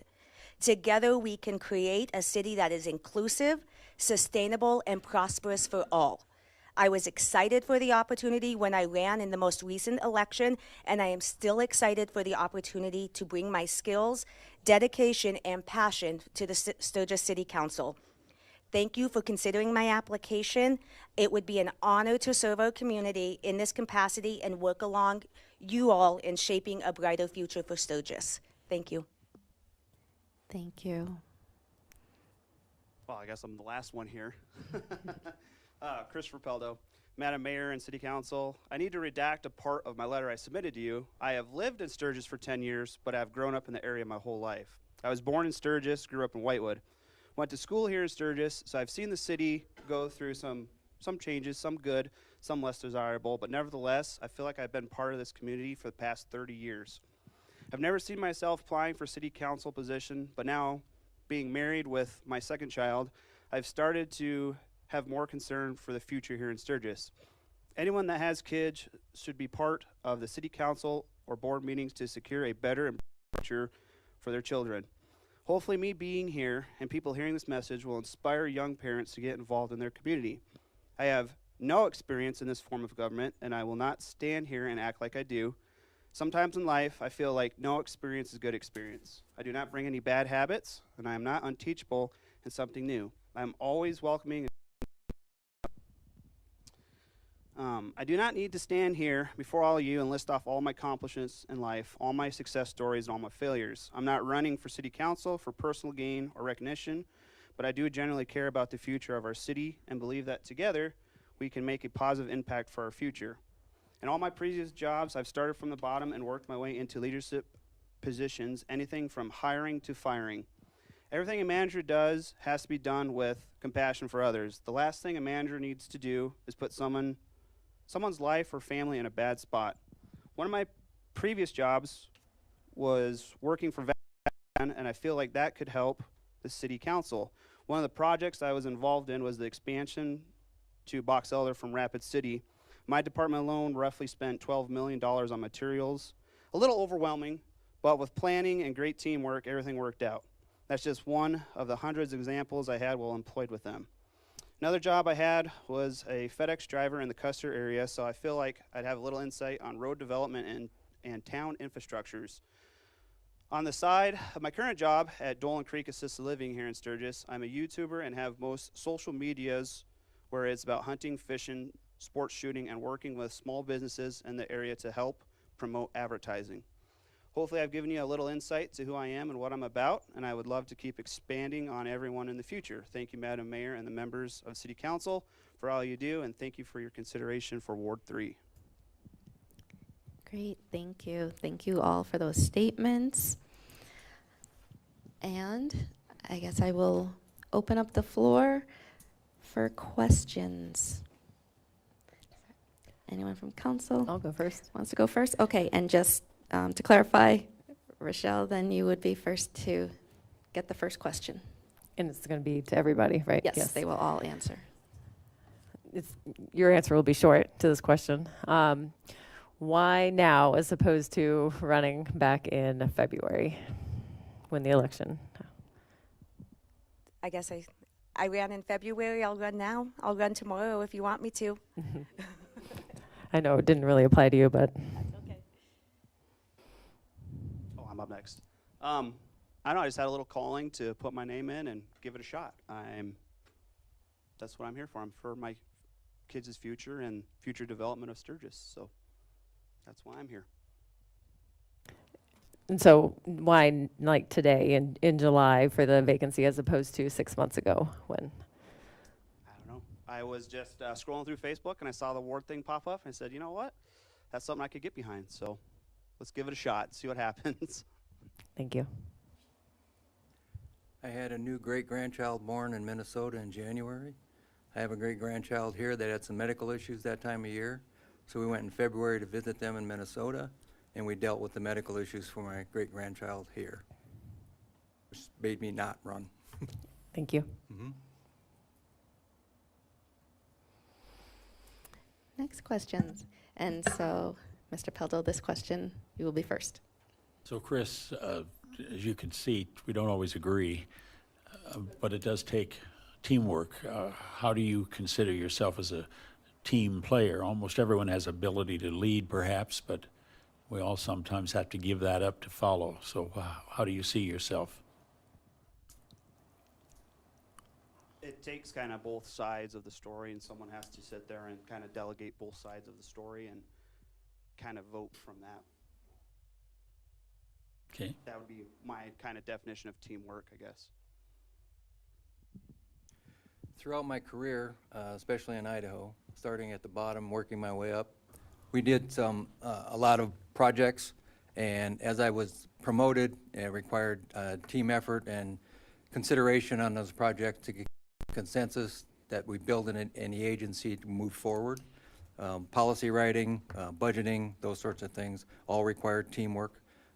When I get to Aberdeen as a chief, I sit as a leader, but nonetheless, we had teamwork in developing the budget, in working on these projects. I worked in a team with the mayor and the city council, developed those other projects, you know, the building and the TASER camera system. So I'm not opposed to teamwork. I relish teamwork because you get other sides and other points of view. Rochelle? So I think the key component to teamwork is compromise, and I think in understanding the perspective which each person is coming with, and I think you have to be able to work as a team to succeed in life. Not everything is standalone by yourself. I could sit here and say I coach soccer and teach them the definition of teamwork, and you can't move the ball down. Teamwork is essential, and I think the only way to do that is compromise and open dialogue. Okay, thank you. Next questions from council. And who's first for this one? It'll be Mr. Lanfer.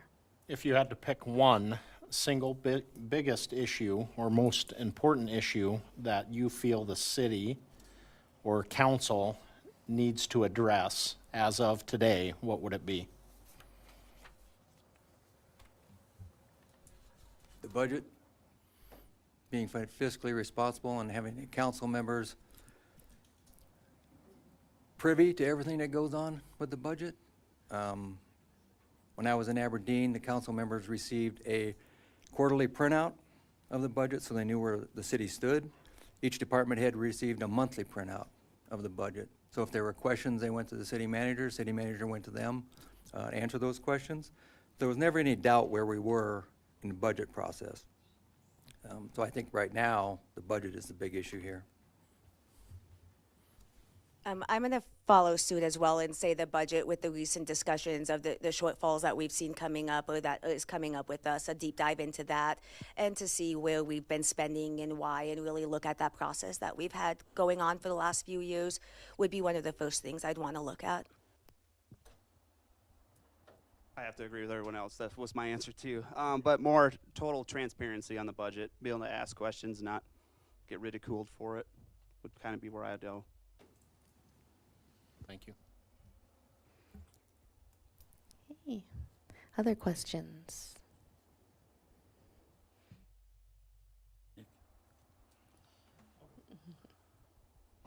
Jesse kind of took my question, so we'll go with, what is your vision for the future of the city? And Rochelle, I think it's your turn for this one. I'm up first. My vision for the future of Sturgis is it's not going to be a lot of big ideas like everybody thinks should come from me. A little stabilization, a little trust within each other. I think that right now for the foreseeable future would be that. And then I would like to see some improvements on our Sturgis Motorcycle Rally and really learn how we can reap the benefits from that a little bit better. That's in the future, I think, where Sturgis really needs to focus on. We've got great opportunities. I'm more focused on more youth programs and like hunting and stuff like that. Right now, depending on your budget is kind of how your infrastructure can go. It could go one way, it could go big, or it could recede. So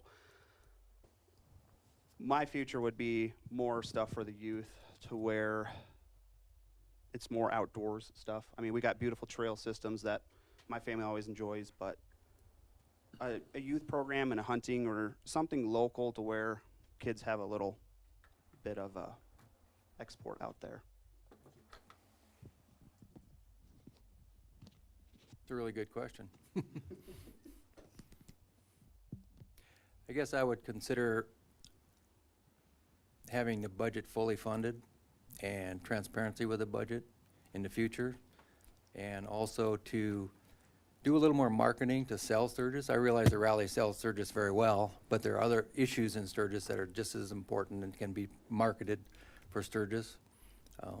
Development, I think we have new housing going up all over town.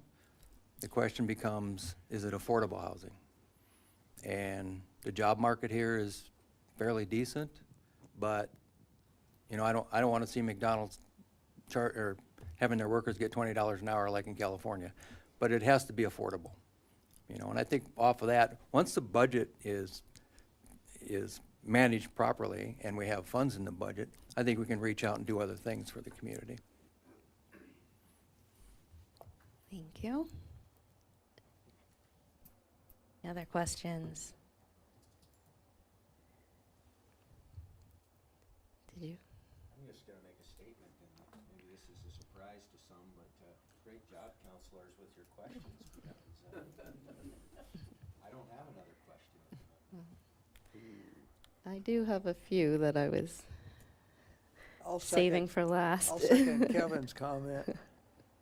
I just have a statement. I just want to thank all four of you for stepping up. You know, it's a big deal, the time to step away from family and take the step of doing this. You know, everybody thinks it's just 2 Mondays a night or a week month, and it really isn't. So, but again, thanks to all four of you for doing it. So. Thank you. All right, I have, I guess, just an easy question. Just for disclosure and transparency, can each of you just disclose if you have any interests that would or could at some point present as a conflict of interest while serving on this body? Who is, I lost place of who's going first. I'll go first just Okay. because it's simple. The only thing is as a small business owner in town, that there could be times that something like that would come up as a conflict, but other than that, no. I got nothing. Okay, thank you. No, I'm fully retired and don't have plans to work. Okay, great, thanks. My next question, has anyone else had one, is maybe an unconventional question, just kind of 3 parts to it. If you could just, in your own words, maybe define what you consider leadership to be, and maybe name one of the greatest leaders of all time and what qualities that leader possessed that made you think that they were one of the greatest leaders, and how you have demonstrated some of those qualities. And I know it's kind of unconventional, but Rochelle, you want to go first again, Rochelle? I'll go first Okay. again. I don't have. So, first of mine, I have a list of mentors and leaders. First of mine is Steve Jobs. The reason I picked him is his strength and stature, that he stayed true and tried to who he was his entire time while fighting the Apple ownership and all of that, and back in the early days when that first started. Just the way he reinvented and had innovative thoughts, and the way he led his team was amazing. So Steve Jobs would be mine. Do you see yourself having any of, or have you ever demonstrated any of the qualities that he has, or that you look up to in him? I would say yes. Or do you Yeah. strive to? I strive. I some- strive to. I think, and mentioned before, I have plenty of people that I follow through. His is just staying true to who he was. Really keeps me grounded into who I am, and allows me to remember that even those who had the most critical, he made a giant. He made a giant of a company, even though he had to fight. Thank you, Rochelle. I Christopher. guess I'll go next. Mine would be my dad, first of all, because back in the day, raising 3 boys is probably not easy, and the sacrifices he had to make to support his family. So foremost, my dad. But even though I don't agree with everything Trump has done, but I would say Trump is one of the most formal leaders right now. I mean, the guy got shot in the ear and was playing golf the next day. So I might not agree with everything that he says, but he doesn't mess around. He knows what he wants. He knows what to better for the country, and that's kind of a good leader in my aspects. And no, I don't strive to be like him. Okay. Do you see yourself having any of the qualities that you do see in a great leader? Which qualities? Integrity, honesty would kind of be the big one up there. Trump kind of doesn't play around, and he says it like it is. He's honest about it, so that'd probably be my biggest attribute to it. Thank you. So as far as leadership, I think consensus building, partnerships with the council and mayor, and your staff.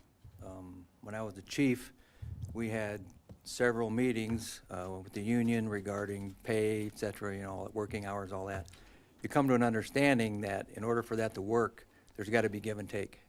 And give and take on that part, you could be the boss. I mean, you could walk in and say, okay, I'm going to do this, and there's nothing you can do about it. On the other hand, you don't get much support when you do that. So I think that part of leadership is very important. As far as people I look up to, I'm going to say they're not major leaders, but they are, in my mind, Thomas Sowell and Clarence Thomas. I do a lot of reading on both of those individuals. Read most of Clarence Thomas's books and just about all of Thomas Sowell's books. So, constitutionalist, looking at the law, looking at what's right and wrong. That's who I look up to. Thank you. Did anyone else on council have any questions before I ask, I guess, my last one? Okay. My last one might kind of go with how you ended, Dawn, in that last one. I guess, do you consider yourself a law-abiding citizen, or do you prefer to create your own laws as you go?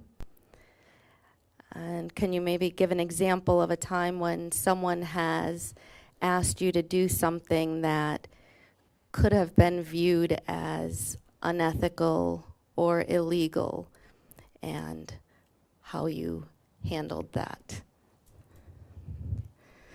Chris. Well, I haven't had a run-in with the chief yet, so I think I'm good on that side.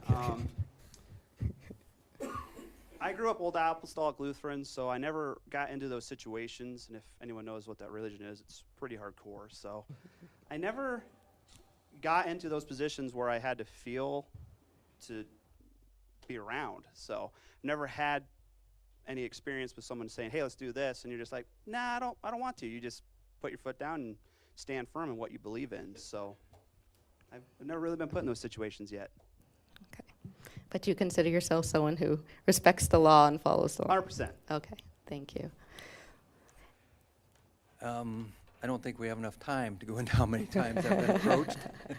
So I'll go back to my years in Idaho and working graveyard shift. And we had a restaurant owner who would get up early in the morning and cook his roast beef, and people would go in, our staff, you know, officers on the street would go in at 3 or 4 in the morning and have their lunch because it was the only place open. So his idea of support was to let them eat for free. So I went in one morning and had my sandwich, and he said, "Thank you very much." And I said, "For what?" And he said, "For protecting the city." And I said, "Where's my bill?" And he said, "You don't get a bill." And I put $10 on the counter and said, "I hope that covers it." Next time I went in was busy, 6:30 at night. In uniform, a lot of people around. And he walked up and said the same thing. All these people around, and he said, "Thank you very much." And I said, "This is not how this works." I said, "If you don't give me a bill, I and my officers will never come back here again." He gave me a bill. Great. Thank you. Rochelle. Am I a law-abiding citizen? Of course. I don't like to float that line too often or too much, to be honest. I would like to think that I'm highly ethical. I've lived a long life in such short years, to be honest, and I could give you a time or two. None pops into my head, to be honest, of when I've been challenged. I'm a mom. I'm a business owner. I think at least once a week someone asks me to do something unethical and you just say no. And I think as someone like myself, it's easy. I have a very, very hard line on what I would say is ethical and unethical, and I don't cross it often, if ever at all. So, Great. Thank you. Well, that is all I have. Again, did any answers to any questions or anything in any of their statements spark any new questions for council or any follow-up questions? No? Okay. I think you are all off the hook right now for speaking. And thank you. Yes.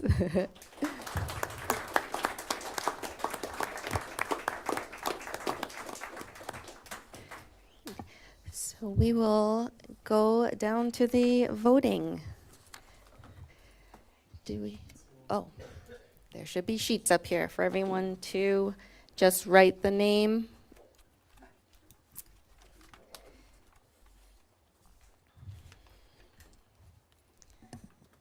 Miss Francie, well, this is going on. Thank you very much for first applying, and two, for your explanation of your decline. I hope you and your family the best from the council.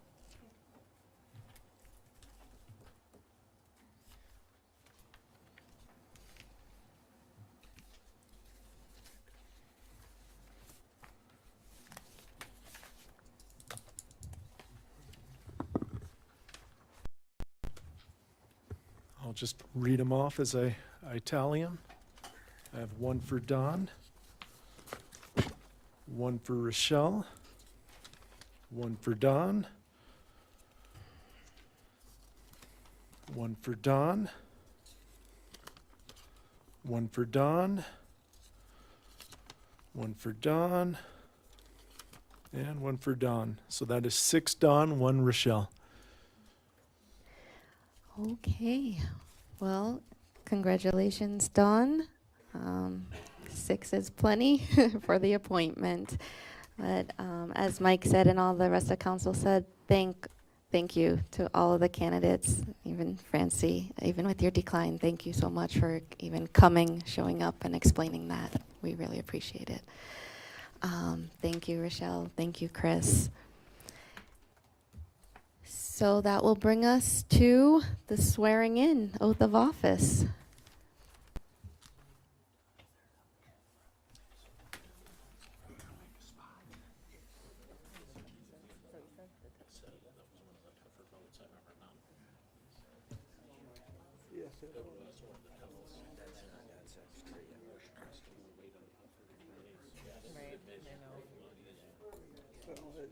sends a real bad message to Rochelle.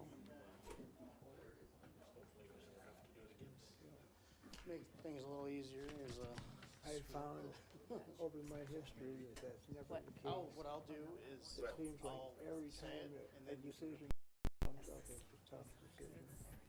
But you have to do what's best. When is it that it's in effect, it'll be yeah, difficult. right? Please raise your right Yeah, hand. because it was the So we might have to 5th or balance. the 7th, can't remember the 7th. I I, state your name. Don Lanfer, Having been appointed by a vote of the council having been appointed by vote of the council to fill a vacancy in the office of Alderperson Ward 3 to fill a vacancy in the office of Alderperson Ward 3 within and for said city of Sturgis, within and for said city of Sturgis, do solemnly swear do solemnly swear that I will uphold the Constitution of the United States, that I will uphold the Constitution of the United States, the Constitution and codified laws of the state of South Dakota, state of South Dakota, Constitution and codified laws of the state of South Dakota, and the ordinances of the city of Sturgis. and the ordinances of the city of Sturgis.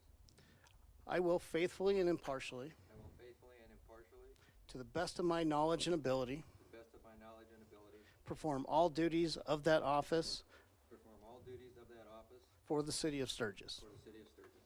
Thank you. Thank you.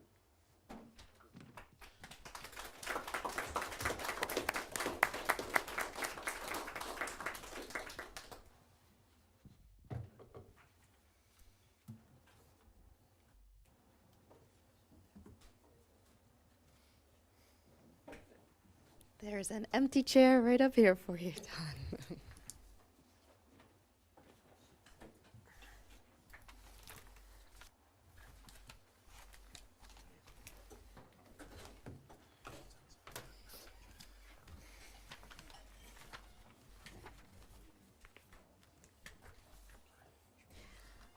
Okay, with that being done, that brings us on to our next agenda item, which is item 11.4. This is consideration to approve a request for use of city property by AFTE on Sunday, August 11th. So that is for the race. We got Lance coming up with staff report.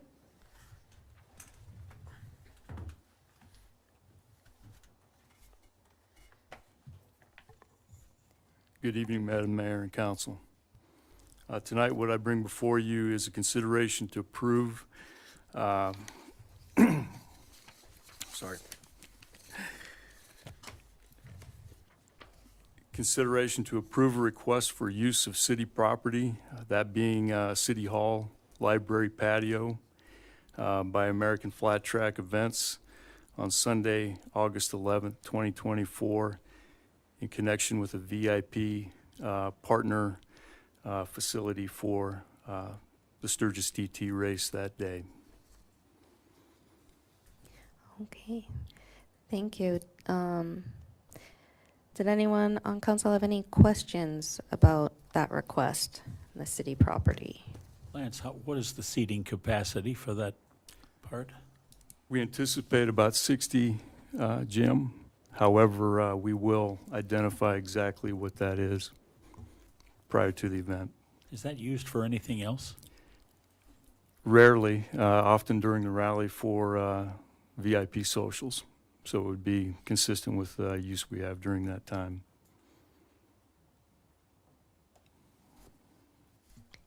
Any other questions for Lance?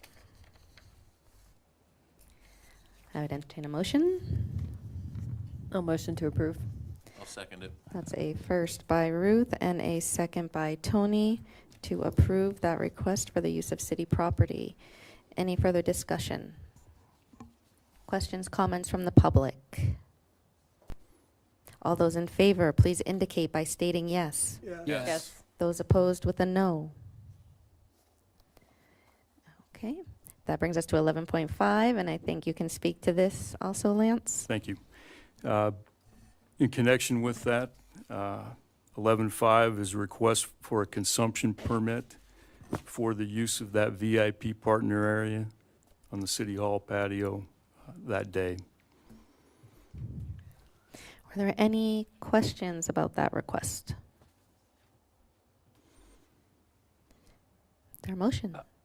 Just real quick, same thing, it falls in line with what we usually do on the patio during rally. Yeah, That's correct, Counselor Jones. thank you. I'll move to approve. Okay, that's a first by Nick and a second by Jim to approve that consumption permit for the 11th for the VIP area. Any further discussion? Questions, comments from the public? All those in favor, please indicate by stating yes. Yes. Those opposed with a no. Okay, that is approved. Thank you, Lance. Thank Okay, then we have items 11.6 and through 11.16 were the items that were removed and will be on a special meeting agenda. So that brings us to item 11.17. And this is consideration to oppose the Occupational Safety and Health Administration, or OSHA's, proposed updates to their emergency response standard. Eric, are you able to speak to this, or Chief, are you able to? I know that Scott with the fire department was unable to be here this evening to speak to this. It would affect them. I can't speak specifically to the exact OSHA regulations, the OSHA standards, but as my understanding of the proposed OSHA standards is that it increases the standards for volunteer fire departments. Generally, OSHA doesn't apply to the city. However, the status of the fire department, the Sturgis Volunteer Fire Department, is it's a nonprofit that receives support from the city. So then the OSHA regulations likely would apply against the department. However, the proposed standards would significantly increase the kind of the training and various other requirements of the fire department, which would have a significant increase on the cost for that department, which in turn, as part of the city's support of that department, might have a significant increase on our budgets for the fire department.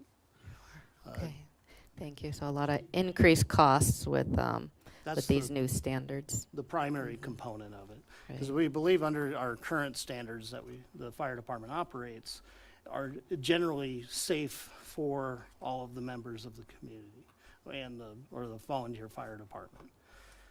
The additional standards might create some additional hardships on funding and things of that sort that would be the primary reason for the city's To oppose it. And as of right now, the standards are going through the federal process for regulations. Normally, this process starts with the proposal of the regulations, and then the specific agency, for instance, OSHA, would then put it out for public comment. Right now, it's in the public comment phase, and the purpose of this is so the city can draft a letter opposing these regulations and voicing our concerns with these. And additionally, within the proposed setup is the city staff is requesting the council take a policy approach where they're opposing the standards and then delegate to the city the ability to craft a more specific letter of the specific issues with the standards themselves. And then forward it on from there. Okay. I'm not sure if Sir. the chief has anything else. Anything you can add? No, I was just going to speak on behalf of our fire chief who wasn't able to make it tonight, but I think Eric kind of summed it up pretty good. Long story short, OSHA's wanting to enact some changes that's going to put a major financial burden on our volunteer fire departments, not only for Sturgis, but all of South Dakota, and will basically run them in the ground due to some of the changes and having to update our equipment, update manpower, update training. So it's a substantial cost over the years. in times. It's going to shorten the time links, but I think Eric did a pretty good job. Unless you have any questions, I don't have a lot. I was just planning on reading what Scott Lenzegraff had typed up for us. So we're just asking for a letter to oppose these changes. Chief, has there been any indication of federal funding support? This is a federal policy change. OSHA is federal. So is Congress looking at contributing any cost? I haven't had a chance, and I'm sure Eric probably hasn't either. Heck, Scott might be still trying, but if you can look at my packet here, there's a couple hundred pages that talk about these changes. These are just recent ones that Scott just came privy to due to a trainer that was brought in from out of town for a training class that he hosted, and they started briefing him on that. Since that time, he's been burning the candle at both ends, trying to get as much information on this to try to get ahead of it. As you can look, if you look through this report, I think we're already kind of behind it because the public comments opened, I think, until July 22nd, and it's actually been going on since January or February, but we just now are learning at it, so we're trying to get letters of support. He's been in contact with our Meade County commissioners, as well as now we're trying to get our city officials to do what we can and try to be as proactive as we can at this last minute. Thank you, Chief. Thank you, Eric. Does anyone? Go ahead, Mike. Just one additional comment. This has larger consequences to the city than we can identify at this point in time. Everybody's insurance could go up. City municipal insurance could go up. This is a big game changer. There's going to be a larger fallout than we expect. Thank you. Bless you. Any other questions or comments from council? Is there a motion? I'll make the motion. That's a first by Jesse and a second by Jim to oppose the occupational or OSHA's proposed updates to their emergency response standard. Any further discussion? Questions, comments from the public? Okay, all those in favor, please indicate by stating yes. Yes. Those opposed with a no. Okay, that passes. Thank you. That brings us to 11:18. And this is discussion regarding Title VII, the proposed revisions, and also revisions to other ordinances and council rules and city administrator job description. So I would, Eric, do you have any kind of updates or anything to add to start off our discussion? Mr. Marshall was the primary spearhead on this. What I will note that while the report itself is a very extensive and very large, Mr. Marshall went through and scoured the city's ordinance and highlighted every single kind of mention of city manager throughout the entire city code, which was a very extensive endeavor. That updating that process, because there's some that Mr. Marshall has identified as potential having policy ramifications by changing. So we would have to go through on a case-by-case basis for each section and determine whether or not it would just be a non-substantive change in which the city attorney could revise the ordinance, or if it's a substantive change, then we'd have to propose running through our ordinance process with council updating and going and running through that process, including publishing the changes and running through a discussion, first, second readings, and running through the referendum period and things of that sort. So we would have to, while Mr. Marshall highlights that, and it's very good, with the Title VII changes, this wouldn't change those two. Those would have to be done on an individual basis. The Title VII would be separate from that. So like if we move to the discussion phase or the first reading, it would only be of Title VII for that. It wouldn't include all of these ordinances. But I think highlighting this is very important for the council because then we see how extensive the revisions are going to need to fully get our code where we need to be. And additionally, Mr. Marshall has reached out to an organization that many communities throughout South Dakota use to manage their code. And he received a quote for them to essentially do the legwork while the council would still have to do the substantive process of approving the updates to the substantive changes. This company would manage our code, would codify any sort of ordinances and manage that on their end rather than keeping it in-house. So and there's a significant cost, I believe. I don't remember exactly what the cost is, but it's highlighted in that packet. There's the quote from American Legal. It was, I believe, 10 or 15,000, or I'd have to find the specific number on that. But Page 3 of 534, 16,000. yes, it's a significant cost. So that's something that the council can weigh on which direction we want to go on moving forward with this. But there's numerous communities, especially around the area, like I believe Spearfish.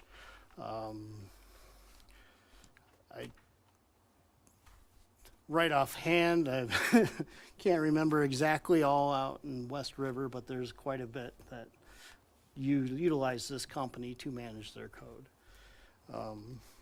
So there's something to consider. And with the Title VII revisions, I know Mr. Marshall made numerous revisions based off of the July 1st meeting. And within that, I believe all of those revisions, there's strike-throughs and any additions have been underlined. And I'm happy to answer questions as I can. Thank you, Eric. Mayor? Okay, yes, go ahead, Kevin. Eric, the staff report on this bridges beyond Title VII and the rest of our ordinances and goes into our policy manual. You know, we've had policy manual updates on our priority list for 2 years. You know, we still have a policy that says that we can't travel Highway 34 because of ambulance service. And, you know, I'm not for piecemealing our policy pieces. I mean, I think the policy manual, while it is 156 pages on its own, should be updated all at once. I agree with your statement on sticking to Title VII on this right now, so I hope that the rest of the council agrees that we hold those other items separately and we stick to Title VII and the job description for a city administrator so that we can get to the next step of our city's growing leadership program. And additionally, within that, I would recommend, say, if we move to the first reading for the next council meeting, to segregate the approval of the job description from Title VII. For instance, the ordinance itself that would be on the first reading would only be for Title VII. Well, I would recommend a resolution approving the job description for us to move forward with. That way it keeps things a little clearer and more of a fine line when we're running through the first reading, second reading of the ordinance itself. I agree with that statement. I think for me, I'm living a little bit in the past council. Councilor Jordan had a situation where a fee change was initiated because of the job description. And so if we're going to talk about Title VII and our administration, our governance, we description in parallel, but having separate actions is definitely And- the right process. And I think the having everything together for the discussion phase is extremely valuable, because then council can see, rather than seeing pieces, you can see it all put together. While it creates quite the monstrosity of a staff report, I think that provides a lot of value, because you can see Title VII, you can see the job description, and then also you can see what potential ramifications are on the horizon for updating the ordinance to, so everything can mesh together. So our Title VII revisions potentially have a direct impact on the future revisions for the rest of the code. So I think it's useful to have everything together, as Mr. Marshall did, for this discussion phase. While it may seem intimidating just by the number of pages, I think if you break it down to, okay, this is what we're doing, we're primarily focusing on Title VII for the potential first reading, and then kind of in tandem working with the job description, while also reviewing and just seeing the extent of what we're working on too with the ordinances, and just trying to keep everything together but not overwhelm the council members when trying to make a decision. So I think moving forward, things will start to branch out and break off, where we'll start taking smaller doses, like the Title VII approval of the first reading, and then the resolution approving the job description, and then we can start figuring out how we want to tackle the other revisions. And that's something that Mark and I can go through and propose any sort of non-substantive changes. Like in the past, what we've taken the approach of running any non-substantive changes through council and explaining why they're non-substantive and what we intend to do. That way, if there is something substantive that we may be missing, or if somebody sees it from a different perspective, we can then shift that over towards using the ordinance process rather than running through the legal office. So there is safeguards in place. We wouldn't just be running rampant and changing the code. We always like to run things through council to ensure that everyone is happy with what our proposal is before making any changes to the code itself. And I know Mr. Marshall made quite a few revisions based off of the discussion from the July 1st meeting, and I'm happy to address any comments or questions or any sort of discussion related to those revisions or any other part of Title VII or any other section. Well, before we proceed into actually looking at Title VII, because he did make some adjustments, but there are quite a few things that were discussed that, and I guess I'd challenge the council to, we can't vote on, individually on every item, but, if you agree or disagree as we work through this, please voice your opinion, because some of these items were glossed over. Example being many financial items that other communities have hard-coded into their ordinance for accountability and transparency reasons were indicated to be by Mark, the city attorney, to be, he wanted to put them into policy rather than, the big difference is, and I think that goes back to a question that Bonnie asked at a previous meeting, our ordinance come with teeth. It's Class 2 misdemeanor to not follow our ordinance. Our policy, not so much. I'm sure we have people driving Highway 34 to go to Pier, and we don't follow our purchase policy all the time. So, along those lines, the items from kind of the example communities on finance, Mitchell, Pier, and Brookings, I mean, I think there's a great amount of substance that needs to be included in that. But before we get to that section, this does not I mean, we talk about boards and appointments, so that would be pages 148 of 534. It lists our boards, but it does not indicate legal and finance on that.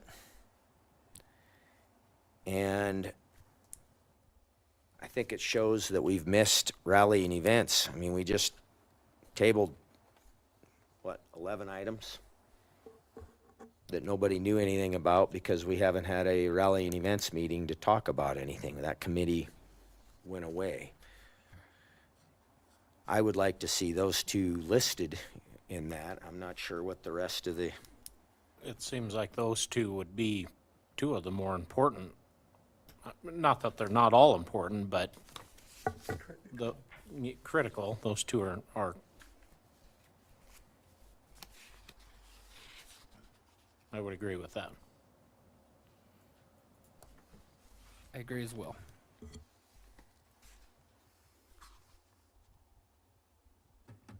Additionally, on that same page, the powers and duties of the city administrator, I mean, we've just swapped that across. You know, we crossed off city manager, put city administrator. Well, city manager in South Dakota state law, it's very clear what their powers and duties are. So in 738, I believe we ought to copy Spearfish's ordinance 2-125 indicating the powers and duties of the city administrator. Are we going through, because I know Mr. Marshall has a lot of the revisions, or the Title VII revisions put into Title 1-6-1, things of that sort. I'm not sure, are we digging into Mr. Marshall's kind of proposed, or ordinances that he's highlighting? Or are we sticking to Mr. Marshall's draft of the Title VII revisions? Because I think what'll end up happening is Mr. Marshall's version, we have the sections as, like, for instance, Chapter 6, City Officials, is 1-6-1. When we codify these, they'll be under Title VII. So it'd be 7, we'd have to figure out how these will mesh in to the Title VII. But I'm just trying to ensure that the proposed revisions that we're working off of are based off of this 1-6 or 1- kind of the Title I, whatever So Mr. Marshall's. We should be revisions looking at the Title I stuff right now? Yeah, You're saying? I think all of the other code provisions are all something that will be more in the future. For right now, for the first reading of essentially this document, we should stay on task for addressing these revisions with the Chapter 1 or the Title I. I'm Proposed squarely in revisions. Title VII. I mean, Title I is 4 pages I had here. There's But I nothing- mean, this is for the Title I that is proposed to replace Title VII, so it's a little bit confusing. The additional provisions that Mr. Marshall added at the end that run all the way through the code, those are essentially something in the future we'll be addressing. For the first reading, or for this discussion phase, I'd recommend staying on task for addressing Mr. Marshall's proposed Title I administration revisions, and because these will fit into Title VII is where they'll get codified as. But if we start getting into those extra code pieces that were added to the staff report, things might get really muddied up fairly quickly. Well, I think for clarification, We're reinventing Title VII, are we not? Yes, but I think under the proposed revisions, they're labeled as Title I, which would be right after the initial staff report. That's There's- exactly where it came from. Then it moves right into, it has a list of essentially a table of contents holding the attachments, and then it moves right into what's Title I administration.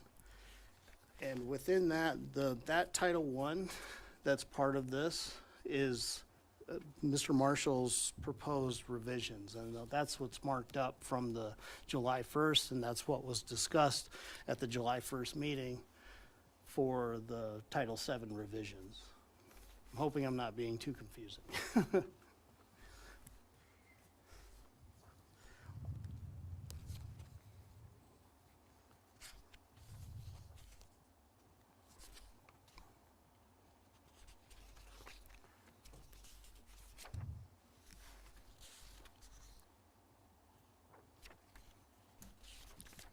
So all of this under the Title I is new and was just put in here, just written. Because under the attachments, Mr. Marshall has the proposed city code version 2. That would be what's straight after the staff report. It would go right into what's titled Title I administration. And then that would be the proposed code revisions that we're looking at for shifting it into the first reading. After that, then there's the proposed, what looks like council rules, and then there's the city administrator job description, and then there's the American Legal Publishing proposal, and then following that is where Mr. Marshall begins running through the city code and highlighting all the different occurrences of city manager. So I would recommend that the council refrain from really digging into anything below the American Legal Publishing proposal, and then we stick to everything above that, including the proposed city code revisions, version 2. Eric, can you tell us what page that we should be starting on? Because there's a I have the lot. And specific staff report itself, so it would begin on page 5 of 534. And it would run through, let's see.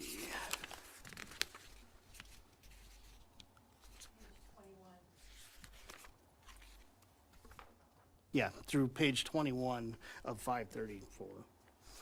That would be the proposed revisions to the ordinance, which would be the Title VII revisions that Mr. Marshall's proposing. Thank you. Again, even in that, there's no budget accountability or transparency chapters.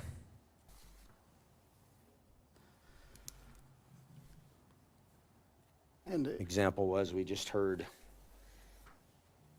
our new member, Don, mention how, I don't remember which community that it was with, but the finance office provided total and complete updates. The Meade School District, their finance officer, Brett Burdett, provides monthly updates. A beautiful one-page report that shows not just expenses, but revenue as well. Spells out our budget as far as, how it reads.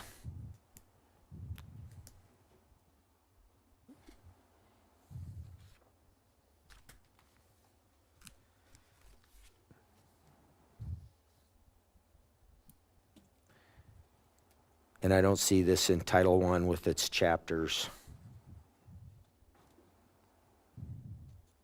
And that is something that if the majority of council wants to address, then we'd be happy to draft something up. I mean, we just need to get feedback, especially at this discussion phase. How do we want the process to work, or how does the council want the process to work? The standard process that most city governments function under is normally the council approves appropriations approves the budget, and then generally the mayor or the city manager or city administrator, however that government is set up for those specific communities. But in our case, it would be the mayor and the city administrator or her team would be working on implementing that budget. And what Agreed. sort of reporting mechanisms, and it would be generally the mayor and the city administrator or her chief legal team, administrative team, that would keep an eye on the budget throughout the time and ensure that the department heads are staying within their budget, or if there's any issues, then addressing those through more of a administrative side. And then the council would generally receive updates on status of the budget, on where we're at, if there's going to be any significant like supplemental appropriations, then we would run through the ordinance process for that process to update the budget to reflect changes in the budget as the time goes on. Understood that the budget application is not the council's purview, not the legislative branch's purview, but the legislative branch needs the information in order to make educated decisions. Yeah. And in my 3 years' experience with city council, we haven't been provided adequate levels of financial reporting to completely understand our position.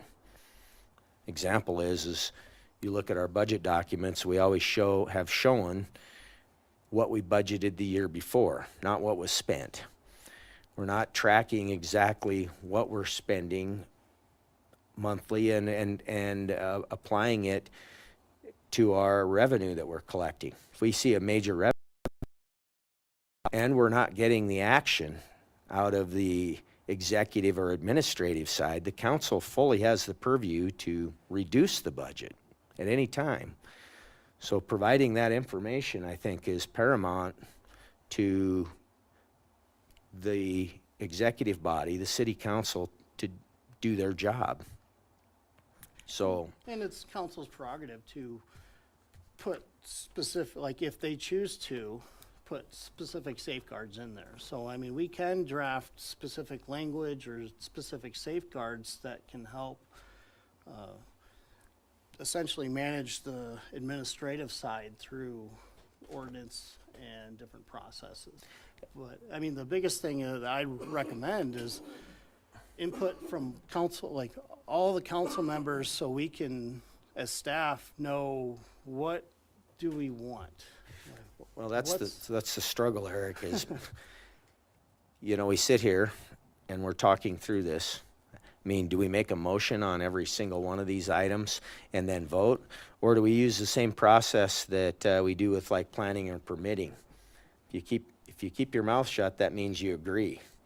If you put a letter in opposing the variance request or whatever it might be, it goes at face value. But if you don't return a letter, what's it mean? It means you support it. I think generally, if somebody opposes, they're going to speak up, I would think. Unless we need to take a roll call on every, I mean, we'll be here forever if we have to do that. Kind of saying that, you know, you do agree with something like you guys just did at one of the other topics, is very helpful for legal staff when they're doing this. When they're just hearing from one person, it's kind of hard for them to gather that the full council feels that way. So So we need to, you don't need to roll call, but just if we see that more than not do agree and agree strongly enough that they want it in our ordinance, that is very helpful. And with the specific provisions, some specificity if possible, because the staff is more than happy to craft a provision. We just have to understand what does council want?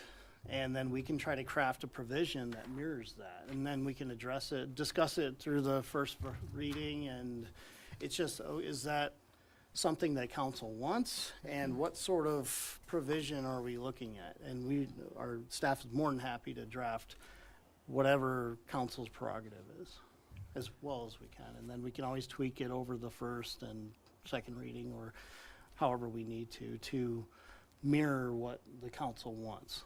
Well, for the record, so there's been a couple things brought up, right? The committees, the rally and events, and the legal and finance. Because I think that was part of, I just want to be clear that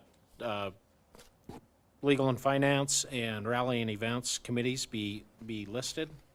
And then, yeah, I'm not as great with the budget reports as a lot of these other counselors. It would be great to have something in there that stated we get a monthly report. It doesn't have to be anything overly complicated. So I guess since we're going down this road, I want to publicly state I support those things.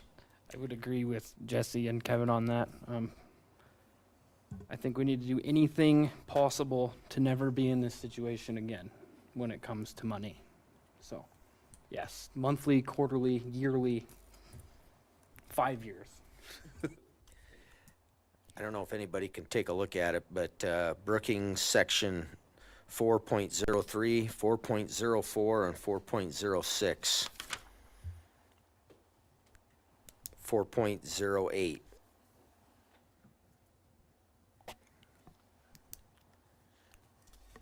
Come up to Up, the Bonnie. mic, Bonnie. And those cover the budget, what is included in the budget presentation, what is provided publicly, city council action on the budget, amendments after adoption, and administration of the budget.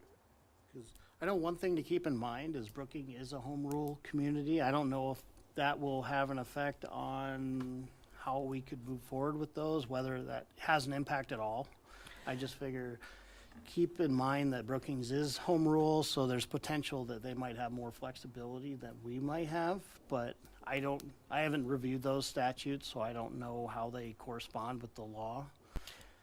But it's very well that we could add those in, but I don't know the specific language or basis or anything of that sort. I just want to make sure that the caveat is there that Brookings is home rule. Go ahead, Bonnie. Thank you. Thank you, Mike. You're going to get tired of hearing the process word from me, as tired as we are of hearing the transparency word. But Kevin, you're on the right track. If you don't put it in there that this data is obligated to you, you're not going to get it. That's the experience that you've had for the last 3 years. But the reality is, the conversation that you're having now, the discussion that you're having now, is not your standard discussion. This belongs in a work session.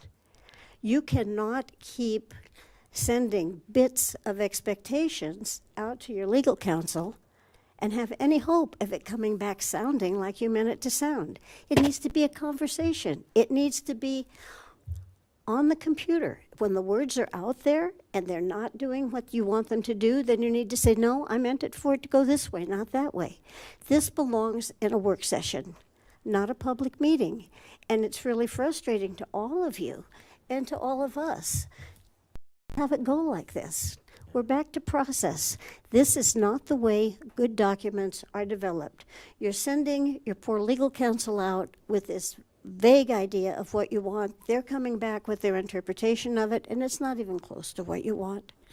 And you're trying to do the right thing, and you are on the right track, and you're going the wrong direction. You're just in the wrong vehicle. Bonnie, But don't give up. I can respond to that. I'm not a fan of work sessions. I know you're Because not. if this was a work session, you wouldn't have the ability to make the comment that you just did. Public comment is restricted in work sessions.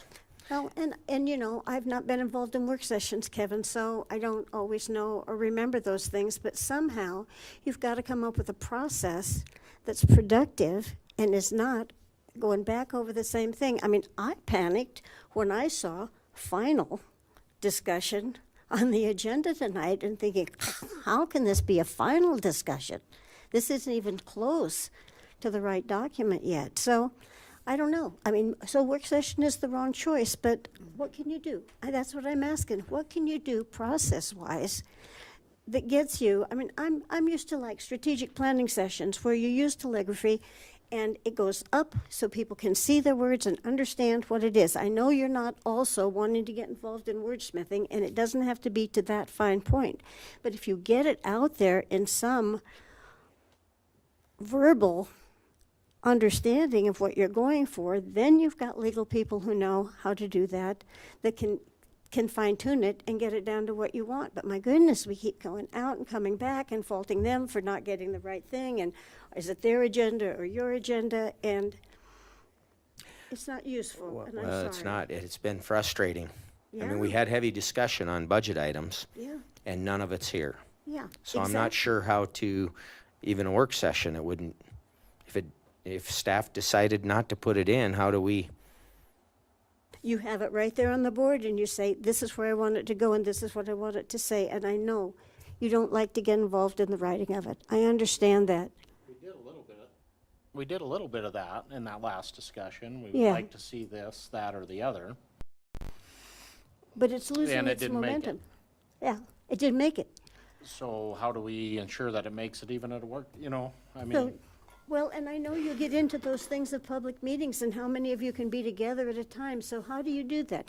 Do you have a subcommittee? Do you create a task force of enough of you that you can get it done, but not so many of you that it has to be a public meeting, not because you're being secretive, but because everybody doesn't need to do everything to make it happen? But yeah, it didn't happen. You put it out there and it didn't happen. So clearly, he didn't understand what you wanted.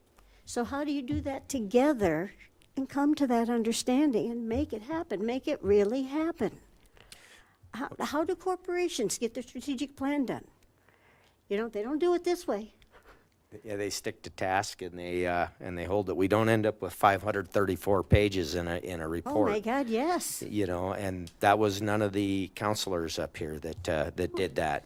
There's no way a chunk like that should come onto your agenda. So we discussed timing on this. Our goal is to try and get Title VII through so that we can open the door to having a city administrator and start building ourselves back with a professional.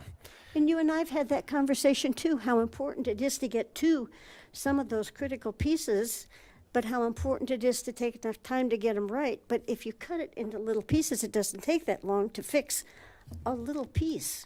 I agree. So Talk to the guy that put 534 pages on the agenda item. may I? Please do. Or the boss. Yeah, you know, it's got to come down to a productive process. How are you going to do this? Can a few of you get together and break this into the chunks that it needs to be to work it through one piece at a time? And know where you're going, and then go ahead and take an action on the ones that you need right now, the tools that you need right now? I mean, you can't do some of it until you do all of it, because it's got to be cohesive and Right. coherent. Well, to bring forward the heavy lift in some pieces, we could have had this discussion. We have a legal and finance meeting. It's every Wednesday. None of this information was provided until we were in the meeting. I received it as an email while I was in the meeting. Do you think there was even any chance to decipher through any piece of 534 pages right then and there? I'm the woman who never finished War and Peace. Yeah, I get it. Right? I get it. So in keeping on task, you know, the chapters of, it looks to me like we could very easily add the budget information on there. Well, and this And isn't new. if the council agrees to that, let's send the legal counsel down the way. I think we're making headway. It's clunky, it's messy, but I think we're headed to getting there. We just lined up a special meeting. I mean, honestly, I'd like to see get through to where we have a good document, have it sent to us Wednesday, as I look at Eric. Poor Eric. And Under the bus. and we talk about it as a potential first reading on the 22nd. Why? Because as we go through the calendar, and I actually drew one out on the back of one of these pieces. I mean, if we don't have a first reading until the 29th, our next meeting is until the 19th for a second reading. We don't become into effect almost till October. I get it. If we could hit a 22nd first reading and agree, that's not saying that we're going to agree as a council or a community. Second reading on the 29th, we could have this in place by Labor Day. It's time that we stop playing games and get to work. Absolutely. 534 pages of games. But I sit on, I grab onto when you say potentially first reading. That's the operative word for me. For you, first is the operative word. It scares me when you go to first readings because that puts you right on a time schedule. When this council goes to first reading and the document is still ragged, you can't do first reading and say, oh, well, it's just a little this and a little that when it's tattered and torn. A first reading has to be a darn near clean document. And you're a long way from that. So what are you going to do in the meantime? I mean, do you have work sessions? Do you have multiple work sessions in the same week? Do you put together a lower head count task force? What are you going to do to get this cut down and focused on which one you're going to do first and actually do the work of writing the thing and getting it done? Well, how about having someone that works for the council actually do the work? Is that reasonable? Well, and I hear that, but it's not working. I hear you want to put the nose to the grindstone and you want, I know what you're saying, Kevin. I know what you're saying. Yeah. Well, those are hard pieces, but we're not getting there. I mean, we're dancing around the elephant and we're not calling the elephant out by name. Got to start eating that elephant one bite at a time, and Exactly. let's get going. I need to make an observation here. We're absolutely going nowhere right now. We're spinning Thank you, Mike. the damn thing into the ground. We have people in the audience that really don't give a damn and don't understand our policies and procedures. This shit needs to end. We need to move on. Or we're going to have a 4-hour council meeting every time. Staff is overworked.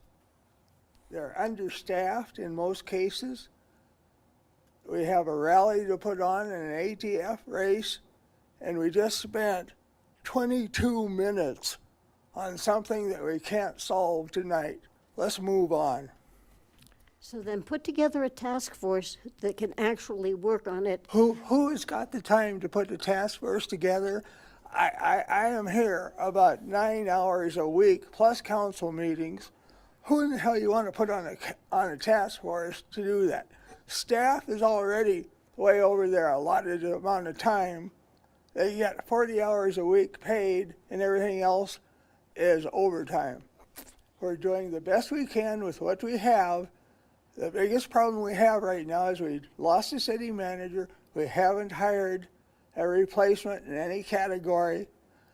And we lost a mayor. And we have a new mayor that's doing the best she can with what she has. And we have a council that is, just newly formed. And we're still storming and trying to normalize. This is a discussion for another day. We have other things that needs to be accomplished now.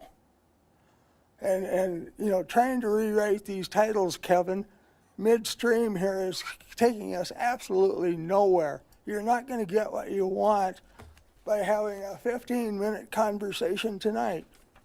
Bring it to legal and finance. Would be great if we would have had it at legal and finance on there. But back to budget items. Are you clear, Eric? I mean, is there consensus that there should be connected budget items within Title VII? Yes. Yes.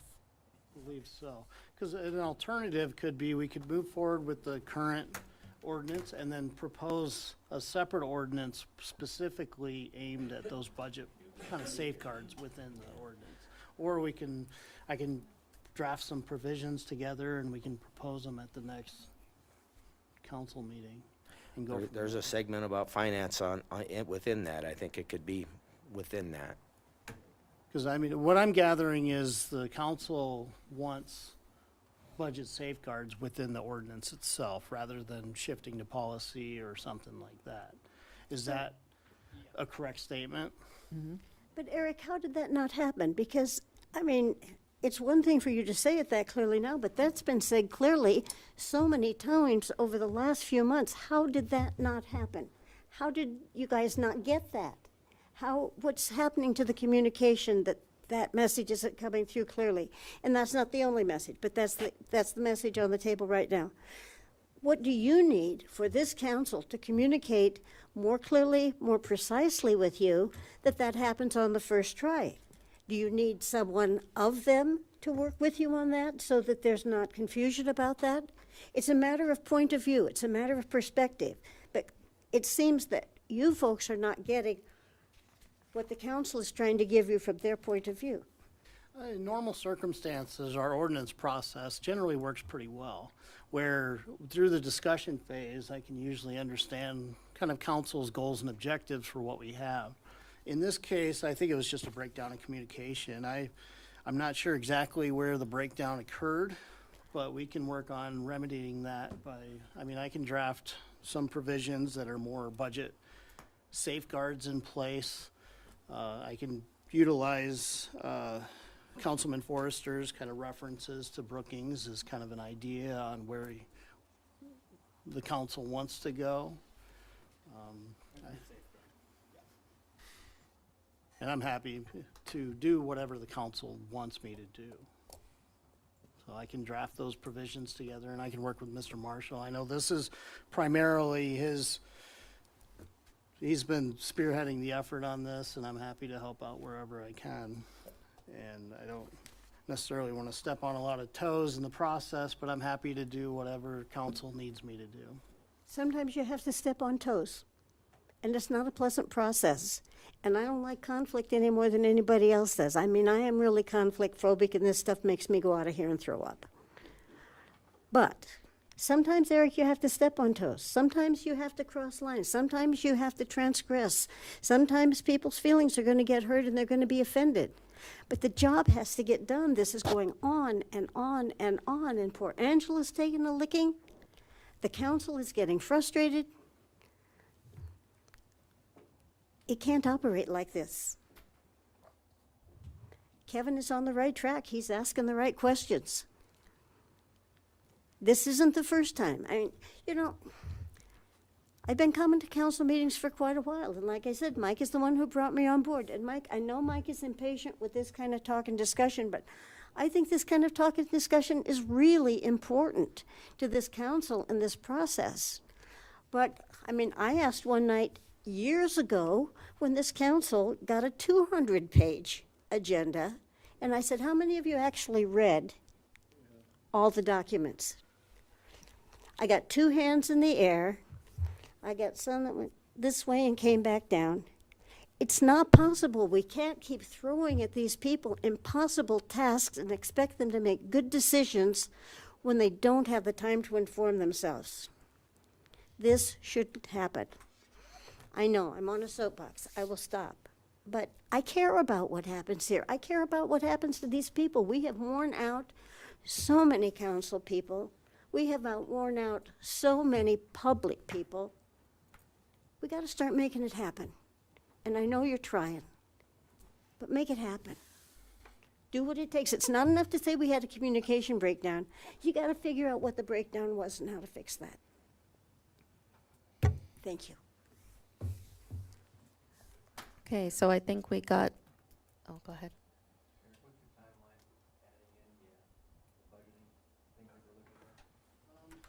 I mean, I can start hammering these out tomorrow, but I mean, I have to work with Mr. Marshall, and I'm not sure exactly when he'll be back. I mean, I could put together the proposal, but I know Mr. Marshall's been spearheading this, and I can forward those on to Mr. Marshall, and we can kind of go from there. But I mean, I'm not sure exactly. I could have these done very soon. By the 22nd? I could have them together. Whether Mr. Marshall will want to tweak them or revise them some way, I'm not sure exactly what his opinion will be on those. But I can draft at least something together we can mold together on the first reading. So you put that something together that what Kevin's asking about the Brookings Yeah. issues? I mean, I'm And- confident that I could have something there by the end of the week, or even sooner. Would that be sendable to us? Or, I mean, just to give us something to see? See something? Yeah, I mean, I could shoot for Wednesday to have them to council, and we can kind of go from there. If we could see something, that'd be cool. Yeah. I just don't know exactly. I'm kind of in a position where I'll draft something together and send them out to everybody, and we can kind of go from there. If that works for the council and the mayor. So off of the draft, the council has an opportunity to make changes and then get them back to you or to get them to Mr. Marshall? Yeah, I mean, send them to both of us, because I'm Okay. always welcome to receive proposed provisions and things of that sort, and then Mark and I can kind of polish them up and revise them or review them to make sure they're within the statute and things of that sort. But we're always happy to take any feedback from council. I have a quick comment also, just to reiterate what Kevin said about the policy and procedure manual and council rules to be separated to a completely separate conversation, because I mentioned that last week as well. And it's here again, as well as part of the Title VII discussion, the council rules and policies and procedures. I do also, since we're talking about making sure everything is on record and if we're all in agreement of something, having it said. So I would like that to be a separate conversation and not part of the Title VII changes. Yeah, because I think for the first reading, we'll end up segregating what's Sure. labeled as Title I for the first reading, and then I'll send out those provisions, and we can decide whether or not we want to add those in to the first reading version and work from there. So it sounds like the only changes anyone wanted to make was about the budget?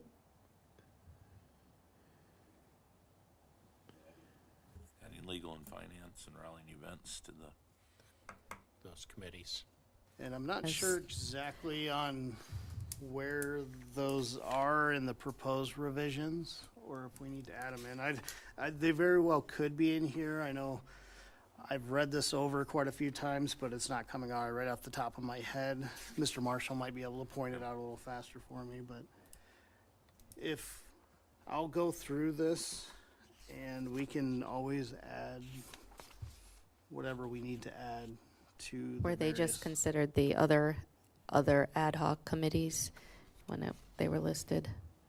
They Yeah. probably weren't listed by name, but they were considered other ad hoc. I'm not But- sure within these revisions if we still have those committees, because essentially this will take over the current Title VII. So I'm not sure if that was a provision that was transferred over into this, or if we have different language in here that covers those sorts of committees. I would have to go through this a little deeper, or speak with Mr. Marshall to figure out what his master plan was with this. But we can add in the list of committees similar to Title VII and add in the rally and legal and finance into that component if we needed. Yes. Hi, Francie Alberts. To draw your attention to the current Title VII, not the one you're looking at, if you look at 7.6, it deals with the budget. And it is a whole section in the current Section 7 that you can look at for at least a starting point for how we do the budget in the city to add, and it is in the existing 7. And if I remember correctly, which is difficult, I believe the code, I call it the Code of City Council, is the one where all those committee appointments are located. They're not in 7, and I don't know if they were in 7 originally or not, but I believe that Mr. Marshall put them in the code, that section on the City Council. May I? I have the existing Title VII pulled up, and it's under Title VII 7.0306 under appointment of council members to boards and committees, and they're listed out.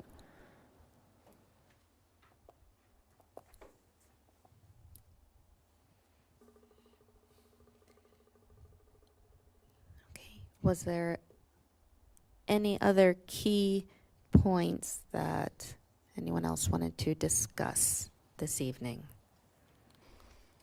Or did we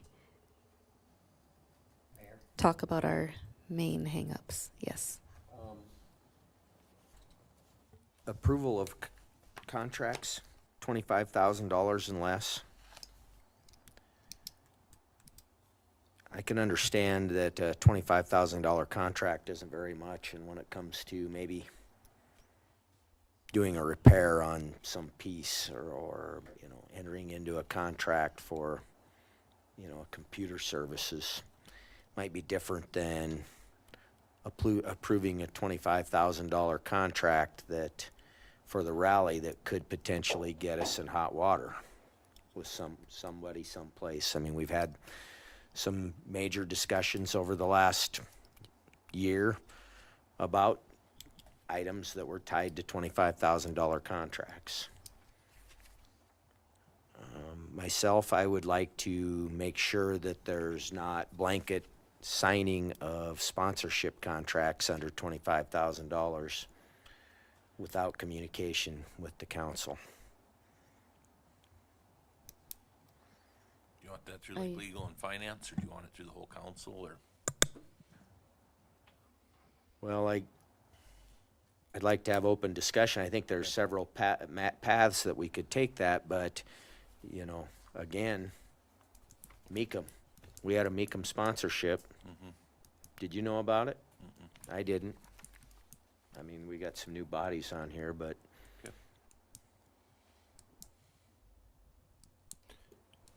So are you suggesting, Kevin, that the amount be lowered, or just that the sponsorship or a sponsorship contract doesn't fall under that at all? Like every sponsorship. I was wondering if it might be best in the discussion to categorize it, you know, items Separate it. of. I don't have the word to bring forward, but I mean, other than to say all sponsorship contracts. Treat it separate. Treat it separate.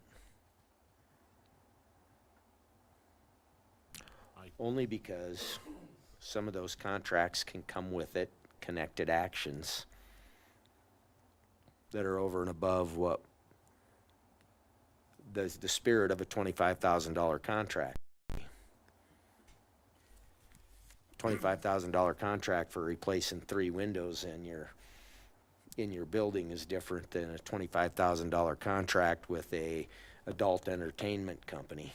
I know Mr. Marshall has specific language that was added to this proposed revision, that the mayor or city administrator, with approval of the city council, has the authority to sign and approve sponsorship agreements and licensing agreements. I'm not exactly sure on what Mr. Marshall's intent of adding that provision is, or whether this would pull sponsorship and licensing agreements out of the 25,000. I would have to probably talk to Mr. Marshall and see what his goal of adding that language in there was. Maybe between removing it from the $25,000 policy and then having that policy separate would accomplish what Kevin is asking.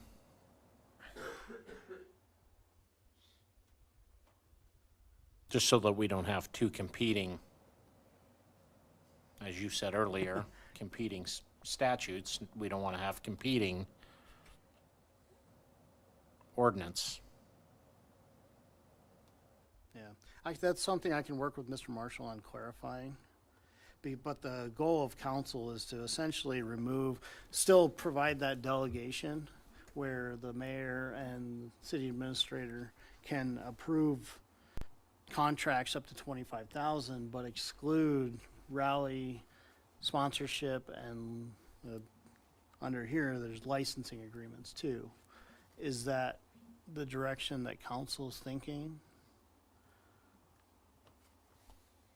Just separating rally from other agreements.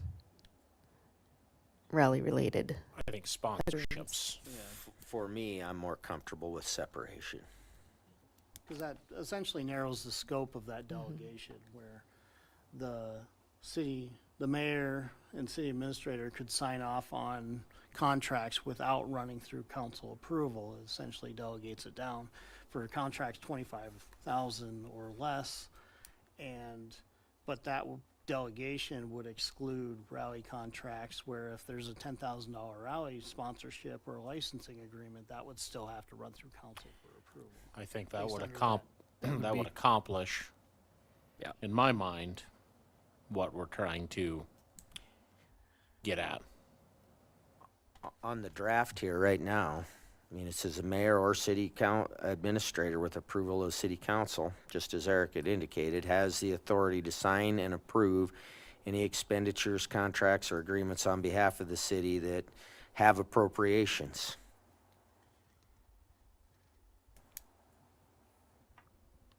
Such expenditures, contracts, or agreements that exceed $25,000 must be countersigned by either the finance officer or city attorney. Is that clear enough?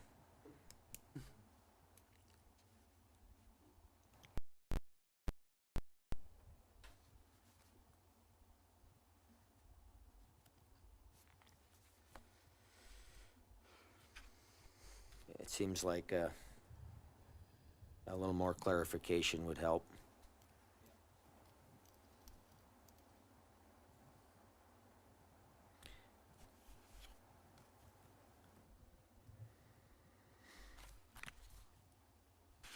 Any other areas of interest? Part of the initial report was talking about an organizational chart.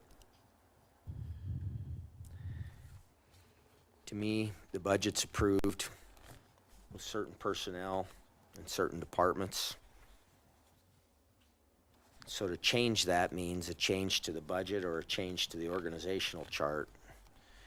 And I disagree with the statement that Mark Marshall, city attorney, put forward, that not including the organizational chart. I think that's certainly a piece of the budget approval.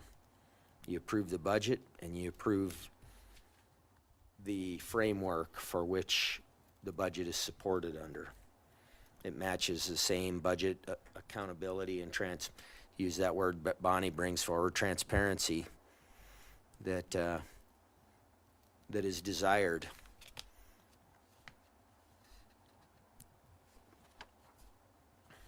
I would think it'd be hard to approve a budget without knowing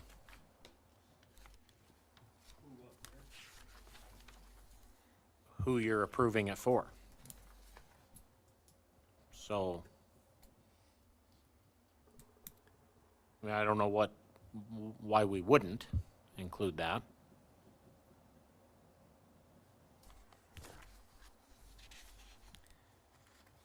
Beyond that, I think most of this is pretty tight. We've been making headway. I mean, I just complained pretty loudly about where we got and how we got from a few pages to so many.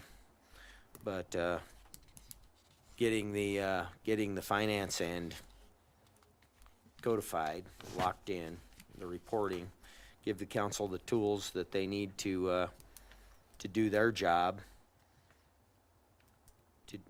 to handle the legislative end. I think we're getting pretty close. The only other item that I could ask for would be council should be aware of inventories, because again, we approve the budgets. We should know what items are in what departments. So, I mean, where our monies are, what are our assets? How many motorcycles do we own today? I don't know.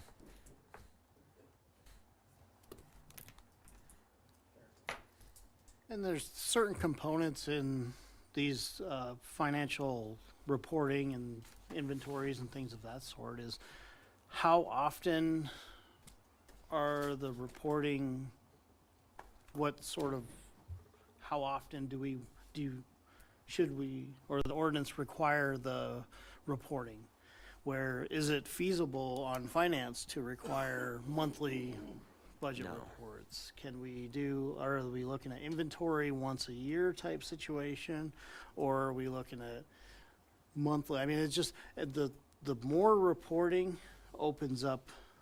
requires additional staff time. So if we do Agreed. inventory every month, that'll require significant staff time. Significant, Well, if it's yeah. once a year, The, it's likely more feasible.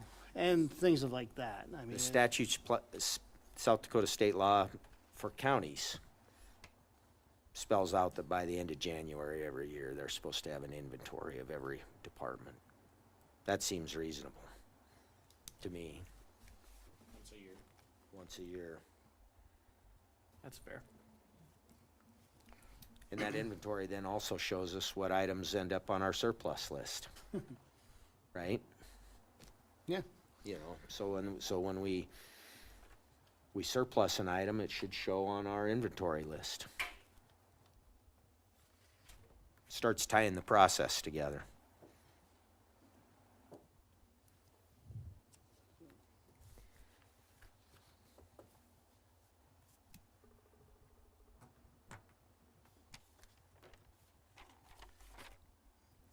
Okay, that was Kevin's last item. Anyone else?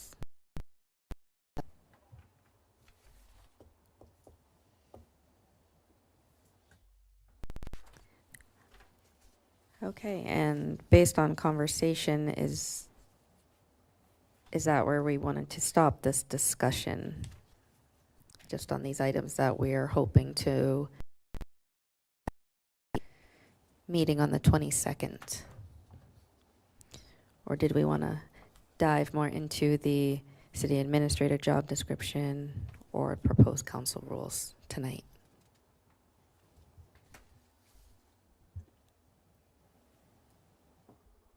I think if we're keeping them separate,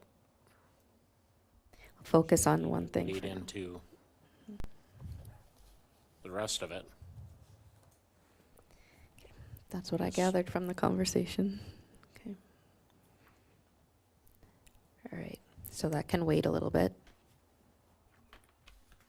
Eric, you have enough information to keep you busy for months, but you'll have to do it in days. And I'll work closely with Mr. Marshall on kind of figuring out how we want to do this. But what I'll do is I will draft together those budget provisions.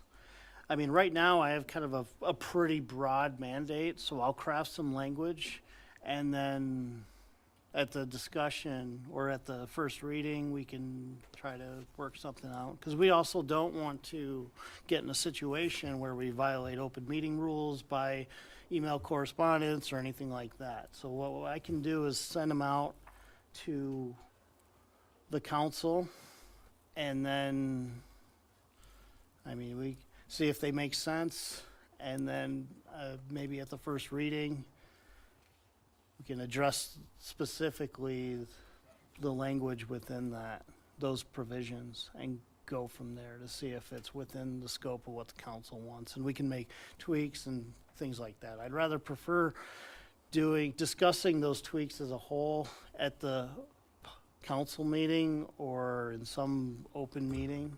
I don't want to get in a position where we potentially violate open meeting rules through email discussions and things of that sort. So it's there's a lot of pitfalls with emailing out and then trying to hammer it out from there. So just be cautious. I can send these provisions out Wednesday, and they're going to be geared towards creating the budgetary safeguards that I think the council wants.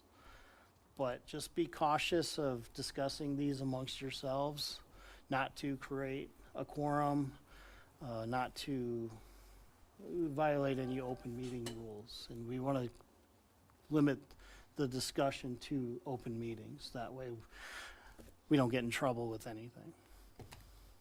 But, so, All right. sorry, Bonnie. Bonnie's wondering what the head count is for the open meeting. Generally, it's a quorum of the council. So right now, a quorum would be 5 aldermen, since we have a full council now. So if 4 council members meet, that's still good. But if it goes beyond that, then we start violating open meeting rules. Okay, so 5's a violation, is that what you're saying? Yeah, it has to be a quorum to be considered an open meeting. Okay, thank you, Eric. All right. If there's no further discussion on that, our next item would be executive session. And there is a need for executive session. There is no anticipated action after. Is there a motion to go into exec? First by Tony. Second. Second by Jim. I'll say first by Tony, second by Jim. All those in favor, please indicate by stating yes. Yes. Yes. Those opposed with a no. No. Okay, we will go into exec at 9:50.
So you two are the problems.